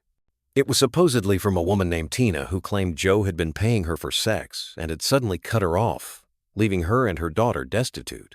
"I hope this hurts him as much as he has hurt us," the letter threatened. Joe had been furious, vehemently denying the accusations and insisting it was a malicious attempt to drive a wedge between them. She also mentioned two of Joe's ex-girlfriends. One was an old flame who, according to Rochelle, couldn't accept their breakup and would harass Joe with vulgar and pleading text messages. The other was Trish Berlanga, the woman he had dated just before her. Rochelle claimed their breakup hadn't been amicable and that Trish had been desperate to get him back. Rochelle was a fountain of information, offering up multiple names, multiple theories. As an investigator, Johnson had to consider two possibilities. Was this a grieving woman, terrified and desperate to help police find her lover's killer? Or was she a cunning manipulator, weaving a web of misdirection to steer attention away from herself? At this early stage, he couldn't rule her out, but the story about Mike Dixon was too specific, too detailed, and too psychologically coherent to ignore. He had his next destination. He and his team would be driving the 2 hours north to Amarillo. They would be paying a surprise late-night visit to Dr. Mike Dixon. Chapter 6. A Visit in the Night. The drive from Lubbock to Amarillo is a straight shot through the vast, flat expanse of the Texas Panhandle. As Detective Johnson and his team sped through the darkness that night, the high beams of their unmarked car cutting a lonely path through the dark, their conversation centered on the man they were about to meet, Dr. Mike Dixon, a successful surgeon, a spurned lover, a potential killer. They arrived at Dixon's home around 10:30 p.m. It was an impressive house, the kind you'd expect a successful surgeon to own. When Dixon answered the door, he was the picture of calm composure. He wasn't defensive or angry at the late-night intrusion. In fact, he was remarkably accommodating. "What's going on?" he asked, his tone even. "We had a homicide in Lubbock, Texas today," Johnson began, watching the doctor's face for any flicker of a reaction. "And it involves a doctor that is well known to you and your ex-girlfriend, Rochelle." Dixon didn't flinch. He invited the detectives into his living room, offered them something to drink, and settled into a chair, ready to talk. There was another woman in the house, his current girlfriend, a fact that seemed to lend credence to his story of having moved on. Johnson explained that in any investigation, they have to trace the victims' relationships. "Believe me," he said, trying to put Dixon at ease, "you're on the list of like 8 million people. This is a huge whodunit for sure." "Well, I didn't do it," Dixon replied smoothly, a faint smile on his lips. He spoke openly about his relationship with Rochelle. He admitted to the affair, the volatility, and the eventual breakup. He didn't deny his deep feelings for her. "I'll be honest with you. I love that woman," he confessed. "I really had fallen head over heels." He also readily admitted to trying to win her back after she had started dating Joe Sagne. "Did you ever tell her, hey, it's cool to date him? I just want to date you too?" Johnson asked. "I told her that in December, when I was trying to get her back," Dixon confirmed. "And she was like, no way, I don't want to do that." And I could respect that. He seemed to be painting a picture of a man who had been heartbroken but had ultimately accepted defeat and moved on. The key to his involvement, or lack thereof, would be his alibi. The murder had likely occurred sometime between Tuesday evening and Wednesday afternoon. Johnson asked him to account for his time. Dixon laid it out with calm precision. Tuesday morning, he was in the operating room. Afterward, he had lunch with his girlfriend. They met again for dinner that evening, around 6 p.m., at a restaurant called Lemongrass. After dinner, he went to his office for a bit before he and his girlfriend were home for the rest of the night. From 7:30 p.m. onwards, Wednesday, the day Joe's body was found, was much the same. Surgery until early afternoon, then back home. It was a solid alibi. He was more than 100 miles away from Lubbock during the likely time frame of the murder. He was calm, cooperative, and had nothing to hide. He allowed them to take a DNA sample and photograph him to check for injuries. He had none. On the surface, he was checking all the boxes of an innocent man. But Detective Johnson felt a persistent, nagging doubt. A detective's intuition, his spidey sense, was tingling. Something felt off. As they were preparing to leave, Johnson learned one more detail, almost as an afterthought. It came not from Dixon, but from his girlfriend. She mentioned that on Tuesday night, after they got home from dinner, a friend of Dixon's had stopped by briefly. His name was David Shepard. When Johnson turned back to Dixon to ask about this friend, he noticed a subtle but definite shift in the doctor's demeanor. For the first time that night, Dixon seemed to hesitate. He stood very still for a moment. A flicker of something, was it panic, in his eyes, before he regained his composure. "Oh, well, his name is Dave Shepard," he said, his voice a little too casual. "Why do you need to know about him?" The question hung in the air. Why indeed? It was a seemingly innocuous detail, a friend stopping by to pick up cigars, but Dixon's momentary hesitation was a crack in his smooth facade. To Johnson, it was the first sign that there might be something more hidden beneath the surface. The next morning, Johnson followed up on the new name. He called David Shepard. Shepard answered, his voice confident and booming. He immediately went on the defensive for his friend. "Detective," he said, "you are wasting your time looking at Dr. Dixon. He's a very nice guy. He has nothing to do with this." He confirmed he had been at Dixon's house on Tuesday night to get some cigars. He vouched for his friend completely. The alibis were holding up. Johnson's team confirmed that Dixon had been at the restaurant. On paper, Mike Dixon was in the clear. The promising lead that Rochelle had given them seemed to have evaporated. The investigation had hit its first major dead end, but Johnson couldn't shake the feeling that he was missing something. He couldn't shake the image of that momentary panic in Dr. Dixon's eyes when he'd asked about the friend who stopped by for cigars. Part 4. The Confession of a Con Man. Chapter 7. The Man in the Scrubs. The investigation stalled. For 4 agonizing days, Detective Johnson and his team chased down the other leads Rochelle had provided. They looked into the mysterious Tina letter, but with no last name and no return address, it was a ghost hunt. They interviewed Joe's ex-girlfriends, including Trish Berlanga. It quickly became clear that While Trish was heartbroken over Joe's death, she bore him no ill will. She was a woman in love, not a woman scorned. Every lead turned into a blind alley. The case was going cold. There's one rule in homicide, Johnson knew. Somebody always knows something. The question is, are they going to come forward? Then, on July 15th, 4 days after Joe Saunier's body was found, someone did. The call came from a man named Paul Reynolds. He was a former Green Beret, now working as a nursing assistant, and he had a story to tell, a story so bizarre, so disturbing, it seemed almost impossible. Reynolds was in Texas visiting an old high school friend, and that friend, he claimed, had confessed to a murder. When Reynolds came to the station, he was still in his scrubs. He told the detectives that for weeks, his friend had been engaging in weird talk, spinning wild, unbelievable tales. He'd bragged about killing people during his supposed time in the Special Forces. He'd claimed to have helped along his own mother's death with an extra dose of insulin. Reynolds had dismissed it all as the fantastical ramblings of a troubled man. But then, after a recent suicide attempt, his friend's confessions had taken on a terrifying new specificity. He had broken down, weeping, saying he didn't want to be a bad, awful person anymore. He didn't want to kill people. And then he told Reynolds that he had recently shot a doctor in Lubbock. The friend's name was David Shepard. The name hit Detective Johnson like a physical blow. David Shepard, the man who had vouched for Mike Dixon, the man whose name had caused a flicker of panic in the doctor's eyes. Suddenly, the dead-end case was blazing with new possibilities. Reynolds recounted the details Shepard had given him, and with each new piece of information, Johnson's certainty grew. Shepard had told Reynolds he had waited for the doctor in the backyard. He had pushed in a window to get inside. When asked if the window shattered, Reynolds said no. Shepard had been specific that it hadn't. That's huge, Johnson thought. Nobody knew that. We hadn't released that information. Reynolds continued. Shepard had told him he shot the doctor repeatedly, emptying the gun. And what about a silencer? Had he used any special devices? He said a Gatorade bottle. Reynolds replied. It was another bombshell. The makeshift silencer was a detail known only to the killer and the police. There was no way Reynolds could know this unless Shepard had told him. This wasn't just a lead.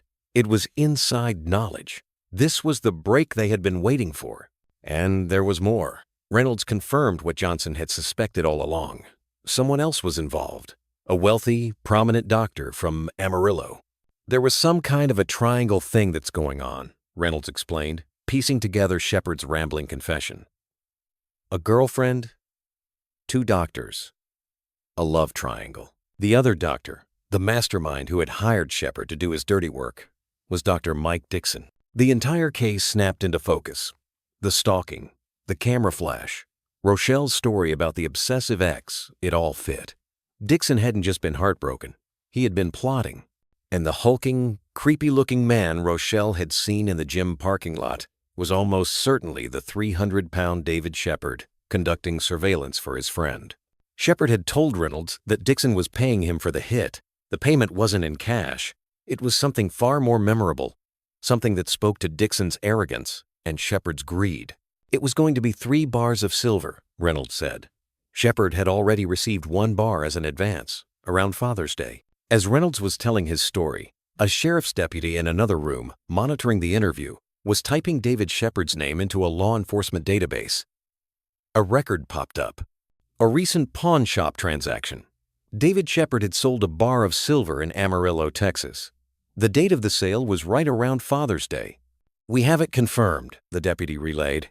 It was the final, irrefutable piece of the puzzle. They had them. Hours later, in the pre-dawn darkness, a SWAT team descended on Mike Dixon's home. This time, there was no polite knock, no offer of a drink. Dixon was shocked, enraged, and hauled to the station in handcuffs. When asked if he wanted to talk, he demanded an attorney. David Shepard was arrested shortly after. He, too, refused to talk. The same day, the Saunier family gathered for Joe's funeral, their grief a heavy shroud. Just before the service, the police called. They told Dallas Saunier, Joe's oldest son, that they had made 2 arrests, David Shepard and Mike Dixon. A wave of relief washed over the grieving family. It made the funeral slightly easier for us, Dallas later said. because justice was on its way. The twisted tale of obsession and revenge was finally starting to unravel. Chapter 8. The Hitman's Tale. For 3 months, Mike Dixon and David Shepard sat in jail, wrapped in a blanket of silence. Dixon, through his lawyers, maintained his absolute innocence. Shepard, the man who held all the secrets, said nothing. But the pressure of a capital murder charge and the looming possibility of the death penalty began to work on the con man. He decided to talk. He cut a deal with the district attorney, Matt Powell. In exchange for the truth, the whole truth, prosecutors would take the death penalty off the table. He would plead guilty and accept a sentence of life without parole. In a sterile police interview room, with a camera recording his every word, David Shepard began to sing. And the story he told was a chilling, step-by-step account of how a toxic obsession spiraled into a cold-blooded murder. He described his friendship with Dixon, the bond forged over cigars and shared marital woes. He confirmed Dixon's all-consuming obsession with Rochelle Shatina and his fury over her new relationship with Joe Saunier. At first, he said, their schemes were almost laughably juvenile.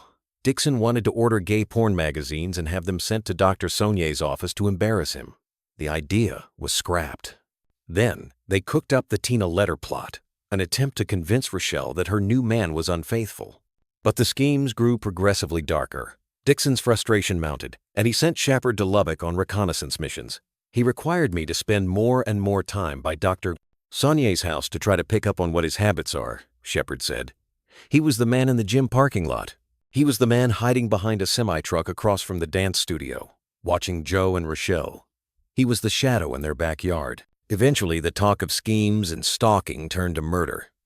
Initially, he wanted somebody to break into his house to make it look like a home invasion or robbery, Shepard explained. But the intent was clear. Dixon wanted Joe Saunier dead. Shepard, seeing the promise of a massive payday that could solve all his financial woes, realized he was being auditioned for the role of hitman. He described the payment, 3 100-ounce bars of solid silver. Dixon gave him the first bar as a down payment. With the deal sealed, Shepard began to prepare. On the afternoon of July 10th, 2012, Shepard said he drove to Lubbock. He parked his car a few blocks away and walked to Joe Saunier's house, slipping into the backyard unnoticed. He carried a bag. In the bag is a gun with a Gatorade bottle on the tip of it, a knife, and a belt, he recounted, his voice devoid of emotion. He waited for 3.5 hours as the afternoon sun beat down. Then, just as dusk was settling, he heard a rapping on the window. He looked up. Dr. Saunier was inside his own home, looking right at him. The doctor, apparently thinking he was a lost or stranded motorist, had lowered the top of the window a few inches to speak to him. I wave at Dr. Saunier and get up, Shepard said. I walk to the window. What happened next was a blur of shocking violence. I point the weapon, discharge several times. Joe, wounded, turned and ran, stumbling down the hallway toward the garage. Shepard, not knowing if his shots had been fatal, pushed in the large window and crawled inside.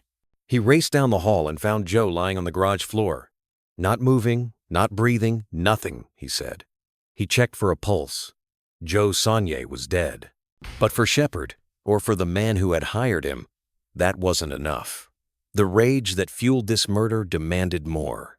I pulled a knife out of my bag, Shepard said, his voice dropping to a near whisper, and I stabbed him in vital organs 2 or 3, 4 times. After the gruesome act was done, he drove back to Amarillo. A day later, under the cover of darkness, he drove to a nearby lake and threw the gun into the water. It was a full, detailed, and horrifying confession. It matched the evidence from the crime scene perfectly. To corroborate the final detail, investigators took Shepard back to the lake. He walked them to a spot along the shore. I'll give you my best estimate, he said, picking up a rock. He tossed it underhanded into the water. It was in this quadrant. A police dive team entered the murky water. Following the path of the rock, they began to search. Minutes later, one of them surfaced, holding a handgun. It was the murder weapon. The district attorney now had everything he needed: a motive, a murder weapon, and a detailed confession from the killer himself, implicating the mastermind. The case against Dr. Mike Dixon seemed airtight.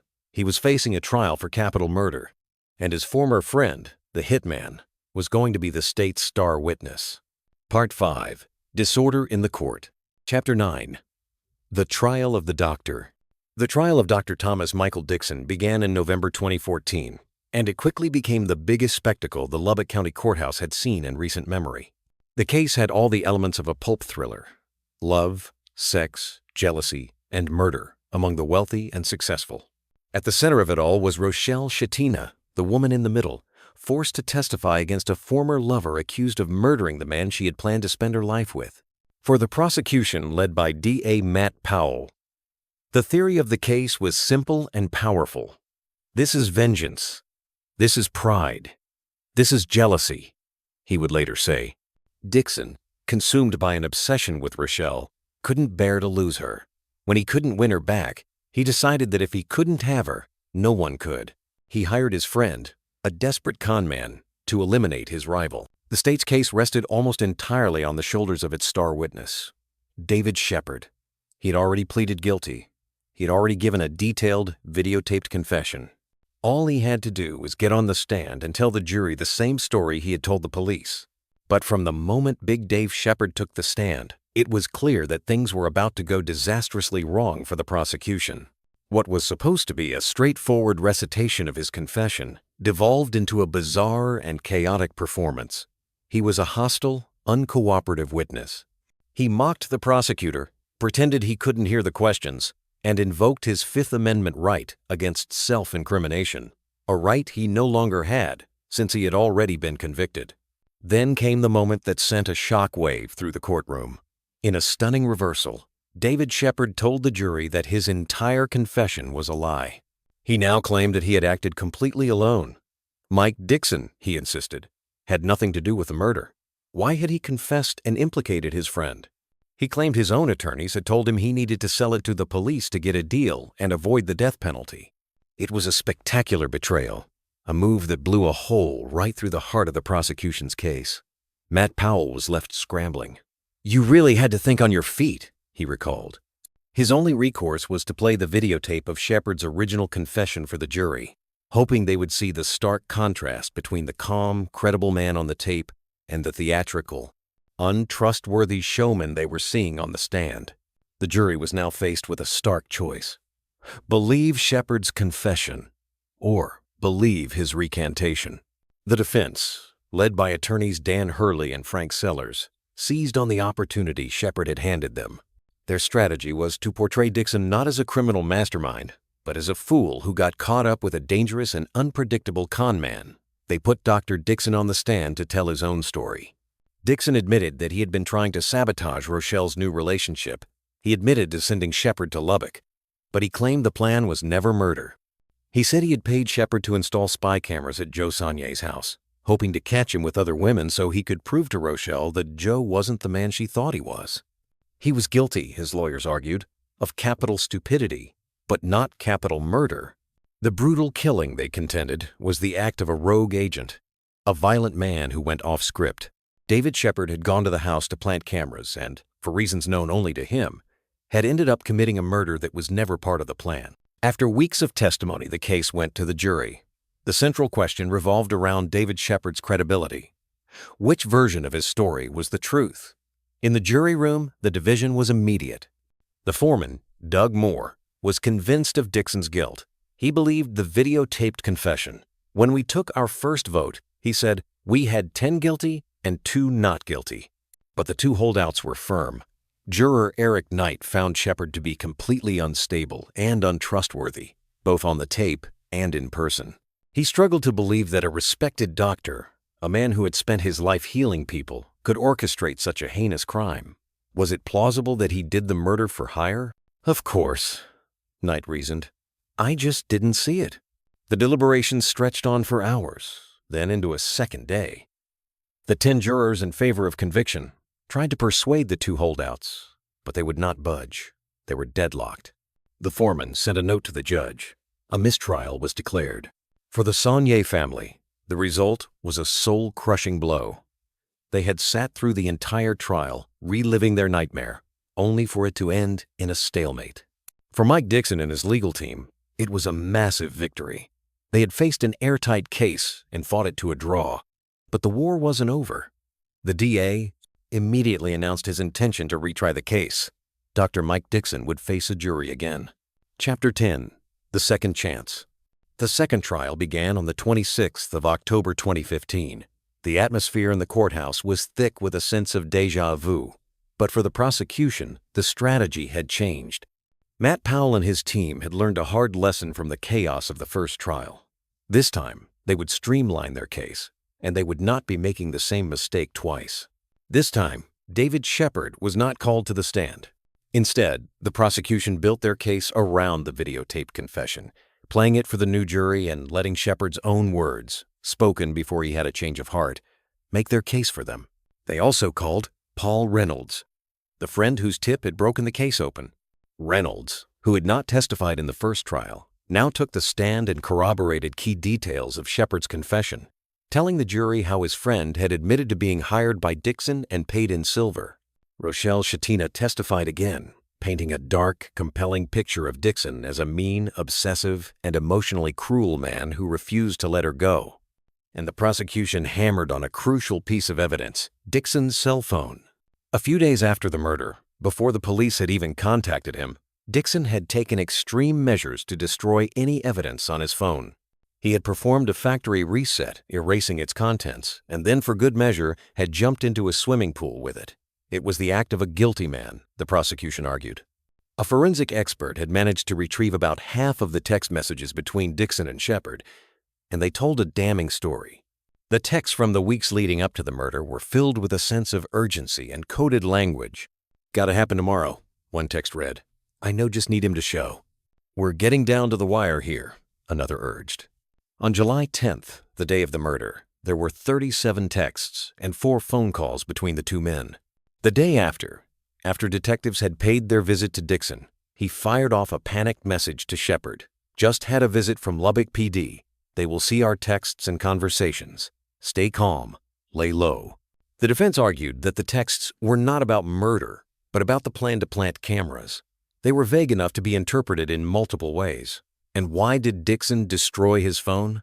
His lawyers claimed he was terrified, panicked at the thought of being wrongly implicated in a murder he had nothing to do with. Once again, Mike Dixon took the stand in his own defense.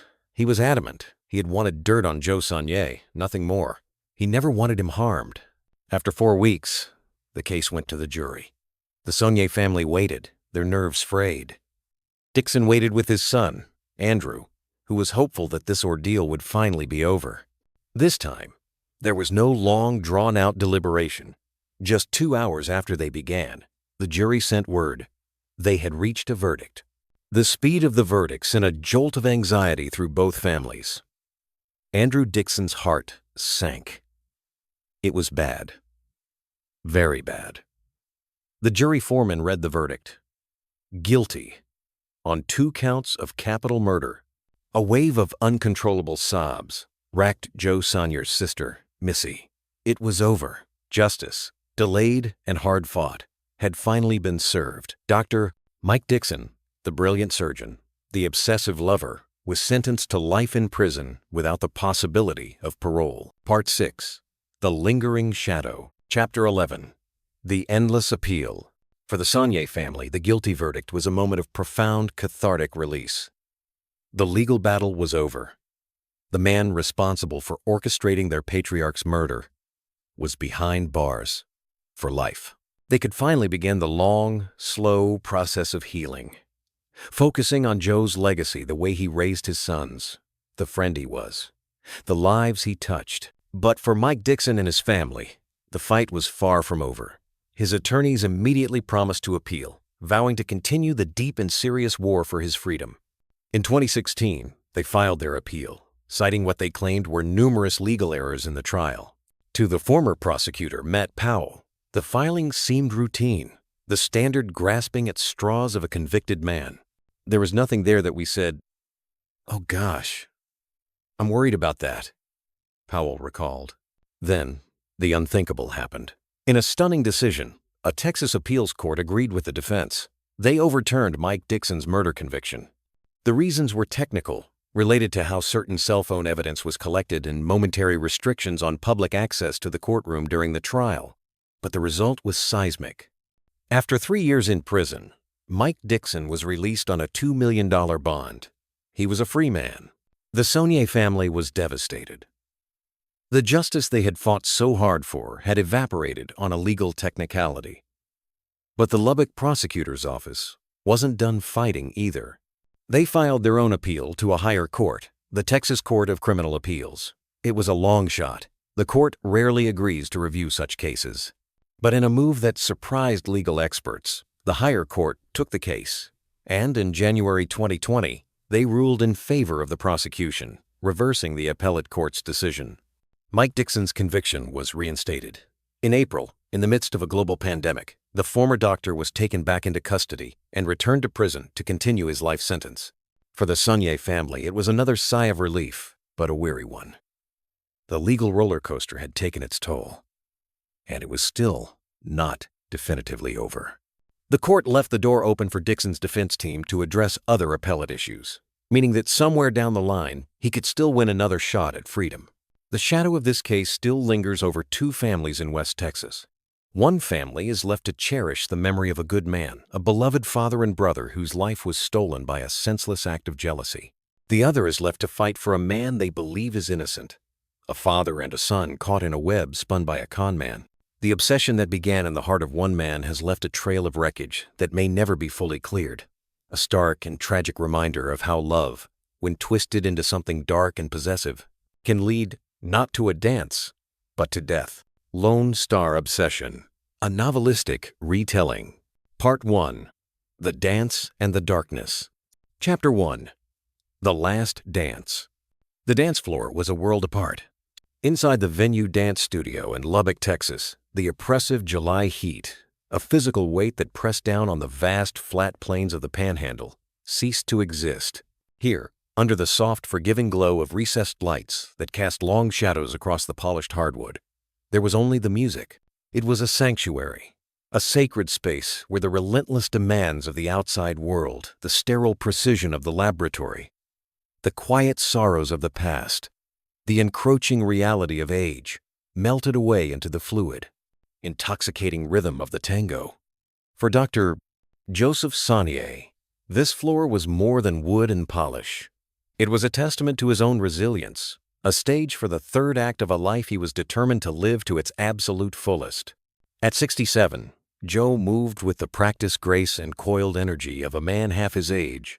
Tall and impeccably dressed, he cut a handsome figure, his face a roadmap of a life well lived, etched with laugh lines around kind eyes that still held a spark of youthful mischief. He led his partner, Rochelle Shatina, through the intricate steps of the dance, a silent, intuitive language passing between them. She was a vision of elegance, a striking woman of 49 whose poise and sophistication had felt like a magnetic pull from the moment she had first walked into his life nearly a year ago.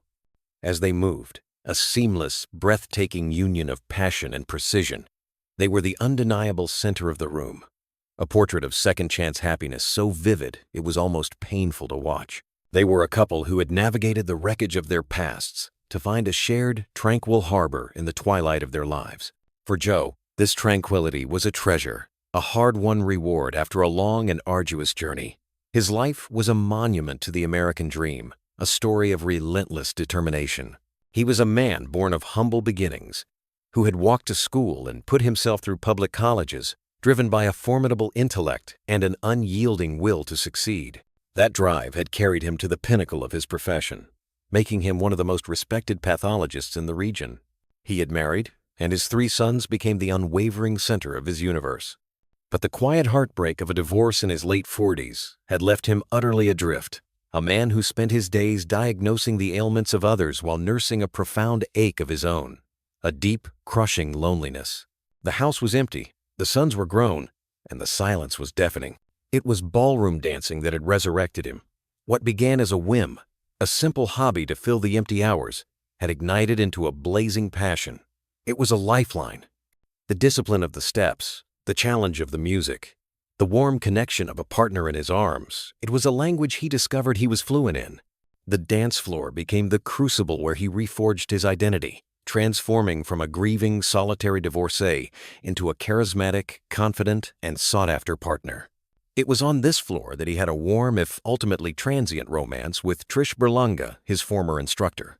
And it was here, after the music of that relationship had faded, that the world had sent him Rochelle. With Rochelle, everything was different. The connection was instantaneous, the current between them electric.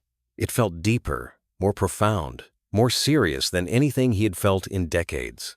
He would find himself staring at her across a candlelit dinner table, his heart swelling with a sense of wonder that still felt brand new, and he would lean in and whisper, "How did I ever find you?" The ultimate test had been bringing her to a family barbecue, presenting her to the formidable tribunal of his sons. They had welcomed her with open arms, seeing not just her beauty and grace, but the incandescent light she brought back into their father's eyes. They saw him happy, truly and completely happy, in a way they hadn't seen since they were children. Their life together began to settle into a rhythm as comfortable and joyful as a waltz. Dinners out at their favorite restaurants, quiet nights at Joe's spacious, art-filled home, a physical manifestation of his life's work, and always, always dancing. He was standing on the sun-drenched precipice of a well-deserved retirement, a future shimmering with possibilities. There were plans to travel the world, to be the doting grandfather his cherished grandchildren deserved, and, most importantly, to simply savor the beautiful life he had built with the woman he loved by his side. As the final dramatic chord of the tango hung in the air, Joe held Rochelle for a moment longer, his hand resting gently on the small of her back. He inhaled the faint, floral scent of her perfume, committing the moment to memory. He smiled, a genuine, unguarded expression of pure contentment. He was a man at peace, a man who had everything. He had no idea that this was one of their last dances. He had no idea that miles away, in the sterile, air-conditioned confines of a surgeon's office in Amarillo, another man's world was contracting, shrinking into a single, venomous point of obsession aimed directly at his heart. He had no idea that a dark, meticulously planned storm was gathering on the horizon, its winds whispering his name, ready to break over his perfect life and wash it all away in a torrent of blood and rage. He had no idea he was in any danger at all. Chapter 2. The Surgeon and the Con Man. Dr. Thomas Michael Dixon's world was a universe of his own creation, a realm built on control, precision, and the relentless pursuit of perfection. In the cold, brightly lit operating rooms of Amarillo, he was not merely a surgeon, he was a master sculptor, a god of flesh and bone. With a scalpel in his hand, he moved with the unwavering confidence of an artist, reshaping the human form, erasing the ravages of time and accident, and restoring the fragile confidence of his grateful patients. His practice, a gleaming monument to his ambition, was the result of a lifetime of relentless work. He was, by any measure, a staggering success, a formidable reputation as the best hand surgeon between Dallas and Amarillo, his own television talk show, a beautiful home, and the fawning respect of his peers. He was a man who saw what he wanted, and through the sheer, indomitable force of his will, he achieved it. This philosophy had been the bedrock of his existence, the engine of his success. But it had begun to fail him spectacularly in the one area of his life he couldn't surgically correct, the messy, unpredictable landscape of the human heart. His marriage had not just ended, it had crumbled into dust, leaving behind a familiar, gnawing emptiness that his professional success could no longer fill. And then, in 2010, Rochelle Shatina had walked into his clinic for a simple Botox injection, and Dixon's carefully constructed world had shifted violently on its axis. He was not just attracted to her, he was consumed by her. An affair began while he was still married, a clandestine whirlwind of intoxicating passion and dangerous intensity. For a time, in Rochelle, he believed he had found the missing piece of his soul, a beautiful, appreciative woman who gave him the adoration and attention he so desperately craved. But their relationship was a volatile, Category 5 storm of emotional highs and lows. When it was good, it was a dizzying, addictive high. When it was bad, it was a brutal war of attrition, a battle of wills filled with searing arguments that, according to Rochelle, Dixon would expertly twist and manipulate until she was left feeling dizzy and disoriented, convinced that everything was her fault. He was a man of immense charm, capable of grand gestures and breathtaking generosity.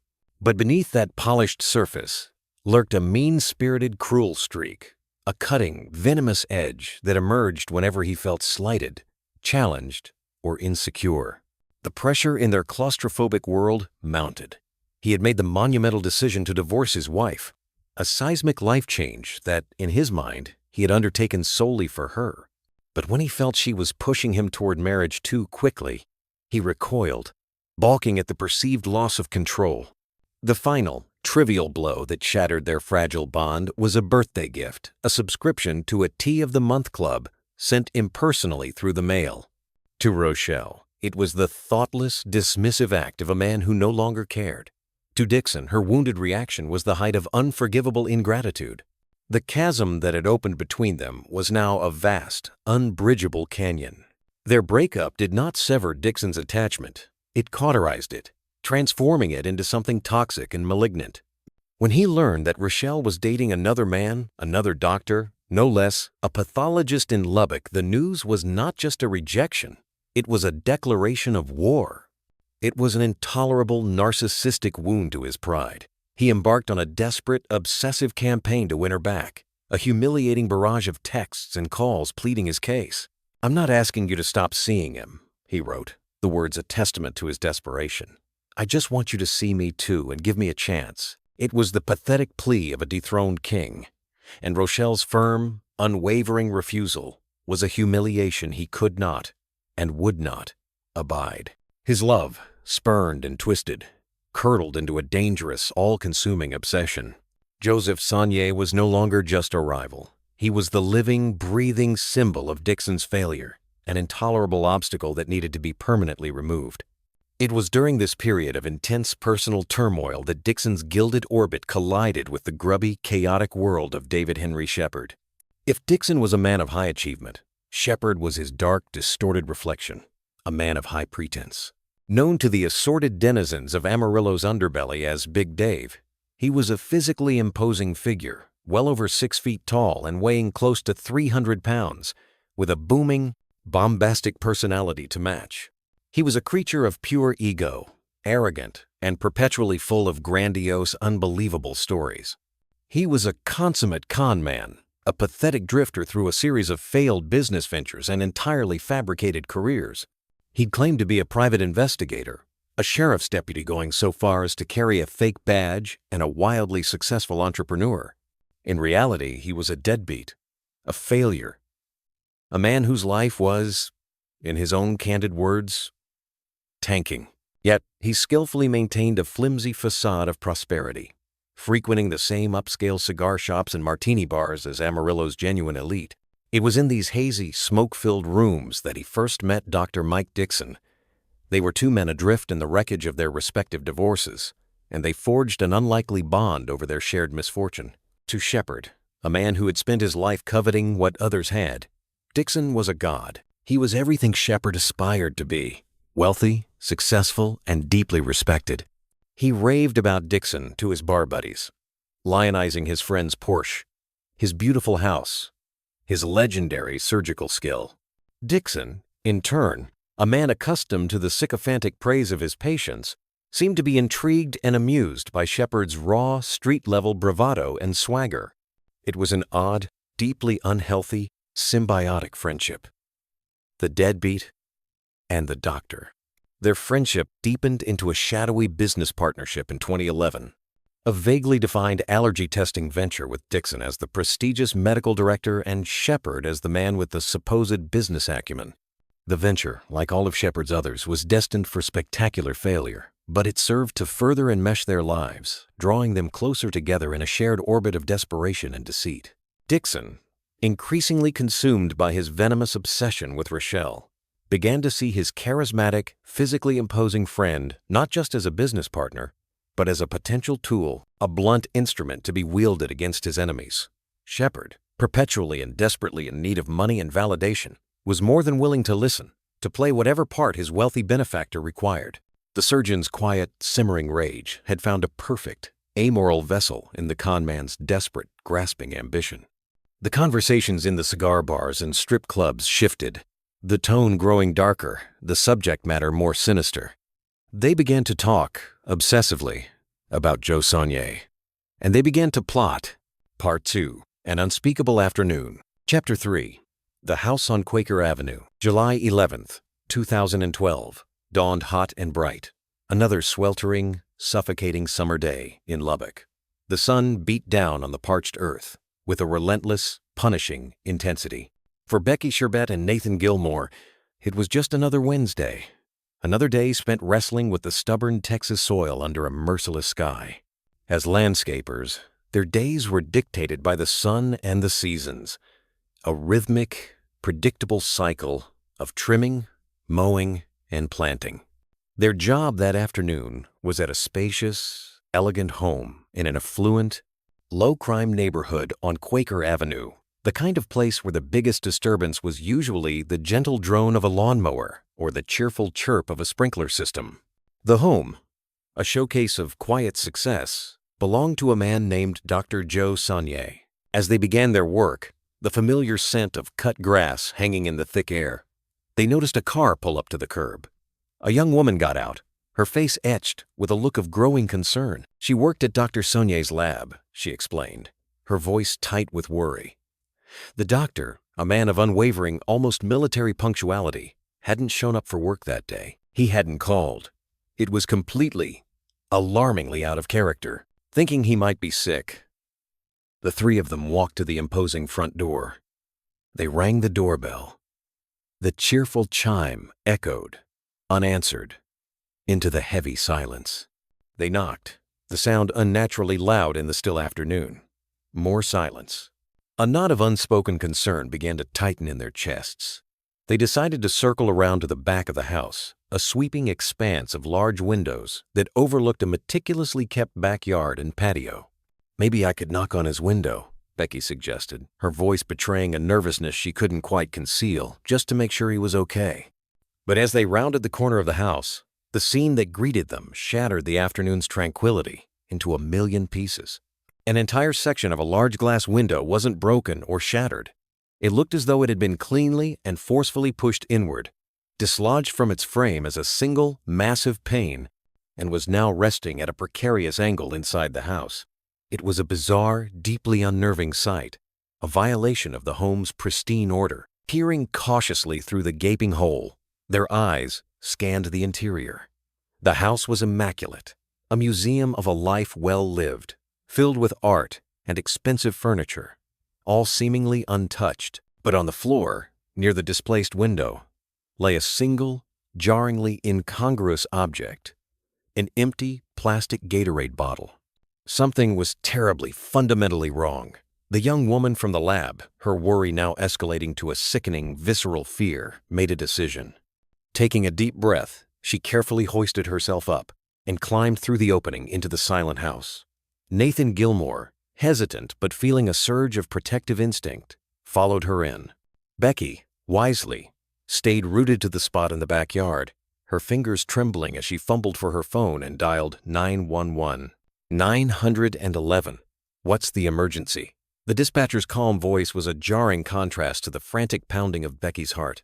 "Somebody has broken a window in the back, and the doctor did not show up for work today," Becky said, her voice strained and thin. "There was a bullet. It was laying on the ground." Inside, Nathan's eyes adjusted to the dimmer light of the home's interior. He saw it too, a single, spent shell casing, glinting like a malevolent brass eye on the plush carpet. Near the dining room table, a heavy oak chair was overturned, a glass tumbler on its side, its dark contents spilled in a sticky, accusing pool on the floor. It was a tableau of violence, the frozen, silent moment of a sudden, brutal interruption. He and the woman began to move cautiously through the large, unnervingly silent house, calling out Dr. Saunier's name. Their voices sounded small and hollow, swallowed by the oppressive stillness. Room after empty room, the silence grew heavier, more menacing, a living presence in the house. They searched the living areas, the kitchen, the bedrooms. It seemed to take an eternity, each tick of the grandfather clock in the hall amplifying the tension. Finally, their search led them to the last closed door in the hallway, the door to the garage. With a deep, shuddering breath, Nathan pushed it open. The pristine, orderly world of the home ended abruptly and horrifyingly at that threshold. Dr. Joe Saunier lay sprawled on the cold concrete floor in a massive, dark pool of coagulated blood. His face was turned towards them, his eyes open and vacant, staring at something beyond their comprehension. The woman from the lab let out a strangled cry, a sound of pure, unadulterated horror that seemed to be torn from the very depths of her soul. "Dr. Saunier," she gasped, her voice breaking as the catastrophic reality crashed down upon her. He was gone. Nathan, his mind reeling from the shock, stumbled back out into the sun-drenched yard where Becky was still on the phone with the 911 dispatcher. He didn't need to say a word. The color had drained completely from his face, his eyes wide with the unspeakable horror of what he had just witnessed. His expression told her everything. The quiet, respectable house on Quaker Avenue was no longer a home. It was a tomb. It was a crime scene. Chapter 4. The Detective's Instinct. Detective Zach Johnson of the Lubbock Police Department felt a familiar jolt of surprise, quickly followed by a sense of professional unease when he heard the address come over the radio. Quaker Avenue. It was a neighborhood he knew well, a tranquil pocket of wealth and privilege where the most serious crimes were typically teenage vandalism or the occasional domestic dispute. A homicide here was more than an anomaly. It was a shocking aberration, a tear in the very fabric of the community's sense of security. As he drove toward the scene, his mind, a finely honed instrument of logic and deduction, was already sifting through the limited information, sorting through the possibilities. A home invasion in broad daylight? Unlikely, but not impossible. A burglary gone terribly, violently wrong? That was the most probable scenario. When he arrived, the scene was already a chaotic tableau of official activity. The serene, tree-lined street, now painted in the jarring, strobing strokes of red and blue from the patrol car's light bars. An officer briefed him at the yellow tape perimeter. A deceased male in the garage. Apparent homicide. As Johnson ducked under the tape and stepped into the house, his first impression was one of profound cognitive dissonance. The home was a showcase, a place of impeccable taste and quiet, orderly elegance. Yet the bizarrely pushed-in window, the overturned chair, and the glint of shell casings on the floor told a brutal, contradictory story of chaos and unimaginable violence. His initial theory, the one of a surprised burglar, quickly and completely began to unravel. If you were a burglar, you would be, "Oh yeah, this is a big score," he later recalled, the logic of the scene speaking to him in a clear, undeniable voice. The house was a treasure trove, filled with valuable art, high-end electronics, and countless personal items of significant worth. None of it was touched. Nothing was ransacked, no drawers were pulled out, no closets were disturbed. The killer had moved with a singular, chilling purpose. They had not been there to steal things. They had been there for Dr. Saunier. Johnson walked slowly through the house, his senses on high alert, his mind meticulously reconstructing the sequence of events. He visualized the point of entry. The large window, pushed in so cleanly without shattering the glass, was deeply curious. It suggested a degree of control, of brute force, applied with a specific intent, perhaps even forethought. He noted the dark, ominous bloodstains in the hallway leading from the dining area to the garage. The evidence painted a grim picture.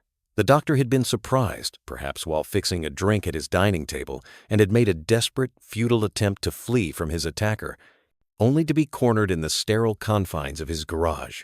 The garage itself was a scene of unparalleled, almost medieval brutality. The sheer amount of blood was staggering, so much so that it had seeped under the heavy, closed garage door and onto the pristine concrete of the driveway outside. The victim had been shot multiple times and then, in a final act of savage fury, stabbed repeatedly. Johnson, a veteran of countless homicide scenes, knew immediately what this grotesque level of violence meant. A shooting is very hands-off, he reasoned, his professional mind detaching from the horror to analyze the facts. But a stabbing is very hands-on, it's very personal in your face. This wasn't just a murder. It was an execution fueled by a furious, intimate, and deeply personal rage. This was overkill, a message written in blood. And then there was the Gatorade bottle.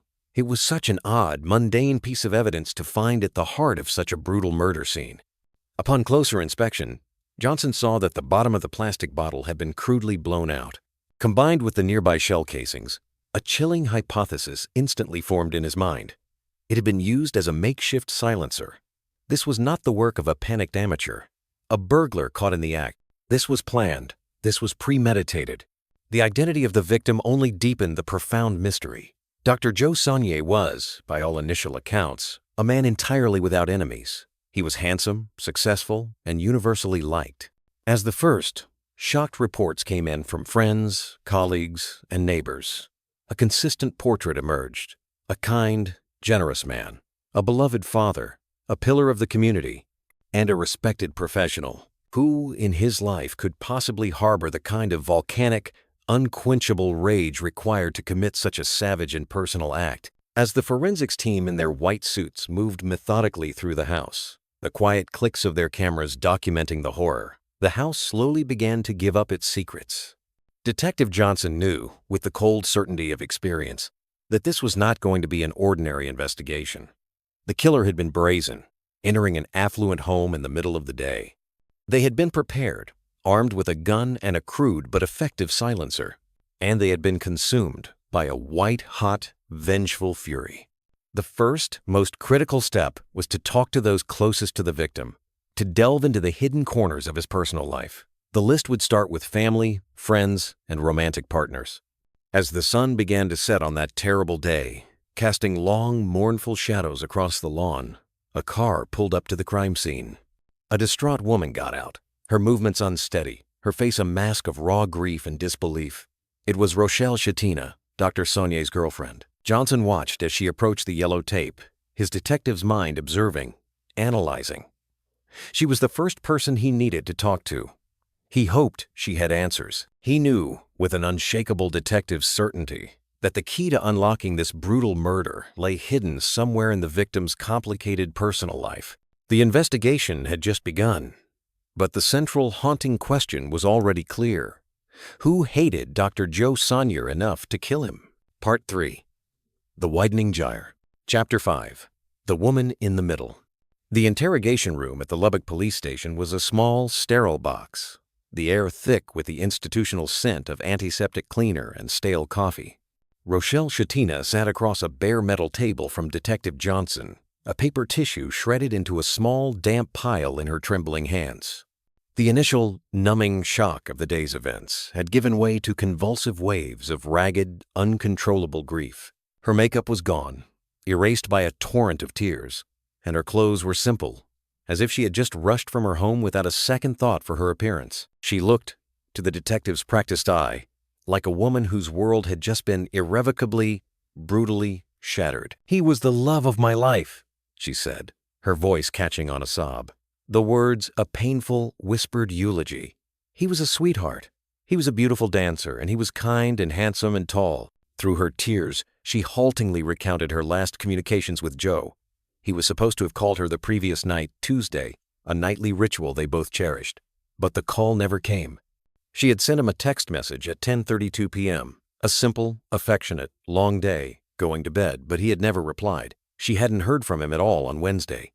Johnson made a quiet mental note, a small flag of professional curiosity. For a woman so deeply, passionately in love, it seemed slightly odd that she hadn't become more concerned sooner, that she hadn't driven to his house or called the police herself. But he knew that grief manifested in strange, unpredictable ways, and he pushed the thought aside for the moment. He leaned forward slightly, his voice gentle but firm. He asked the crucial question, the one that hung in the air between them like a physical weight. Could she think of anyone at all, who might want to harm Joe? Rochelle's grief-stricken face hardened, a subtle but definite shift from sorrow to a kind of grim certainty. She didn't just have a name, she had a story, a dark and troubling history of unsettling incidents that now, in the horrifying, blinding light of Joe's murder, seemed like a trail of ominous breadcrumbs leading directly to this very moment. She started with her ex-boyfriend, the man she was with just before her life had been transformed by Joe. "His name is Dr. Thomas Michael Dixon," she said, the name leaving her lips with a heavy, portentous significance. "He's a plastic surgeon in Amarillo. Mike was my boyfriend before I started seeing Joseph." She described their relationship not as a romance, but as a war zone. It was volatile, an exhausting, soul-crushing cycle of dramatic breakups and intense reconciliations. She painted a chilling picture of a man who could be incredibly charming and seductively sweet when he feared losing her, but who possessed a mean-spirited, manipulative core. He was controlling, she said, a master at turning every argument, every disagreement around, to make her feel like she was the one who was unstable, the one who was at fault. He had blamed her, entirely and venomously, for their final breakup. More disturbingly, she told Johnson that Dixon knew every detail about her new, happy relationship with Joe. He had been pathologically unable to let her go, launching a relentless campaign of text messages and phone calls, begging her to see him on the side, even as she was trying to build a new life. His refusal to accept her happiness with another man now seemed less like heartbroken desperation and more like a festering, dangerous obsession. Then she told him about the stalking. It had been happening for months, she said, a series of deeply unsettling events that had left her feeling watched, exposed, and constantly vulnerable. There was the time at her gym when she had noticed a big, creepy-looking guy sitting in a car in the parking lot, his eyes fixed intently on the gym's entrance, as if he were waiting for someone. He was a large, physically imposing man, and his unwavering stare had given her the creeps. Another night, back at Joe's house, a place that had always felt like a sanctuary, the two of them were talking in the kitchen when they both saw a sudden, inexplicable flash from the darkness of the backyard. "It looked to me like a camera flash," she said, her voice trembling at the memory. Joe had seen it too. At the time, they had dismissed it as a strange but isolated incident. Now, it felt like a chilling, predatory intrusion, a profound violation of their safest, most private space. Someone had been out there in the dark, watching them, documenting their lives. Detective Johnson listened intently, his pen scratching furiously across his notepad. Rochelle was providing him with a powerful, compelling, and internally consistent narrative. She was painting a vivid picture of a jealous ex-boyfriend, a narcissistic, obsessive man who couldn't stand to see her happy with someone else, a man who had graduated from emotional manipulation to physical stalking. It was a classic, potent, and terrifying motive for murder, jealousy, and rage. In the space of an hour, Dr. Mike Dixon had just shot to the very top of his suspect list. Rochelle also mentioned other potential sources of conflict, other strange ripples in their seemingly placid life. She told him about a bizarre, anonymous letter she had received months earlier. It was supposedly from a woman named Tina who claimed Joe had been paying her for sex and had then suddenly cut her off, leaving her and her daughter destitute and facing eviction. "I hope this hurts him as much as he has hurt us," the letter had threatened. Joe had been incandescent with rage, vehemently denying the accusations and insisting it was a malicious, calculated attempt to drive a wedge between them. She also mentioned two of Joe's ex-girlfriends. One was an old flame who, according to Rochelle, couldn't accept their breakup and would periodically harass Joe with a volley of vulgar and then pleading text messages. The other was Trish Berlanga, the woman he had dated just before her. Rochelle claimed their breakup hadn't been amicable and that Trish had been desperate to get him back. Rochelle was a fountain of information, a seemingly bottomless well of names, theories, and potential motives. As a seasoned investigator, Johnson had to consider two distinct possibilities. Was this a grieving, terrified woman desperately trying to help the police find her lover's killer by sharing every strange and unsettling event of the past year? Or was she a cunning, sophisticated manipulator, expertly weaving a web of misdirection to steer his attention away from herself and onto a cast of convenient suspects? At this early stage, he couldn't definitively rule her out. But the story about Mike Dixon was too specific, too detailed, and too psychologically coherent to ignore. The pieces fit. He had his next destination. He and his team would be driving the 2 hours north through the West Texas night to Amarillo. They would be paying a surprise, late-night visit to Dr. Mike Dixon. Chapter 6. A Visit in the Night. The drive from Lubbock to Amarillo is a straight, hypnotic shot through the vast, flat, and featureless expanse of the Texas Panhandle.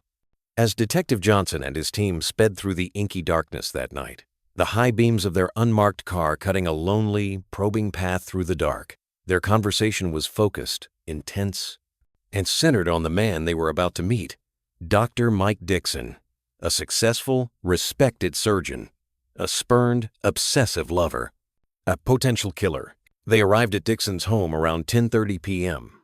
It was an impressive house, an architectural statement of wealth and success, the kind of place you'd expect a prominent surgeon to own. When Dixon answered the door, he was the very picture of calm, unruffled composure. He wasn't defensive.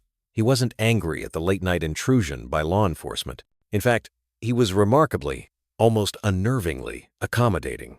"What's going on?" he asked, his tone even and curious, as if he were greeting a neighbor who had come to borrow a cup of sugar. "We had a homicide in Lubbock, Texas today," Johnson began, his eyes locked on the doctor's face, searching for any flicker of a reaction, any telltale sign of guilt or fear.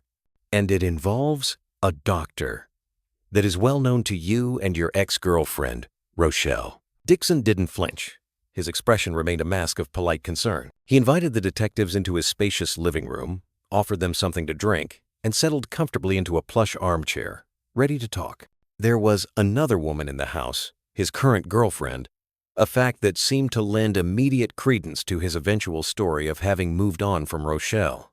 Johnson explained that in any homicide investigation, they have to meticulously trace the victim's relationships, personal and professional.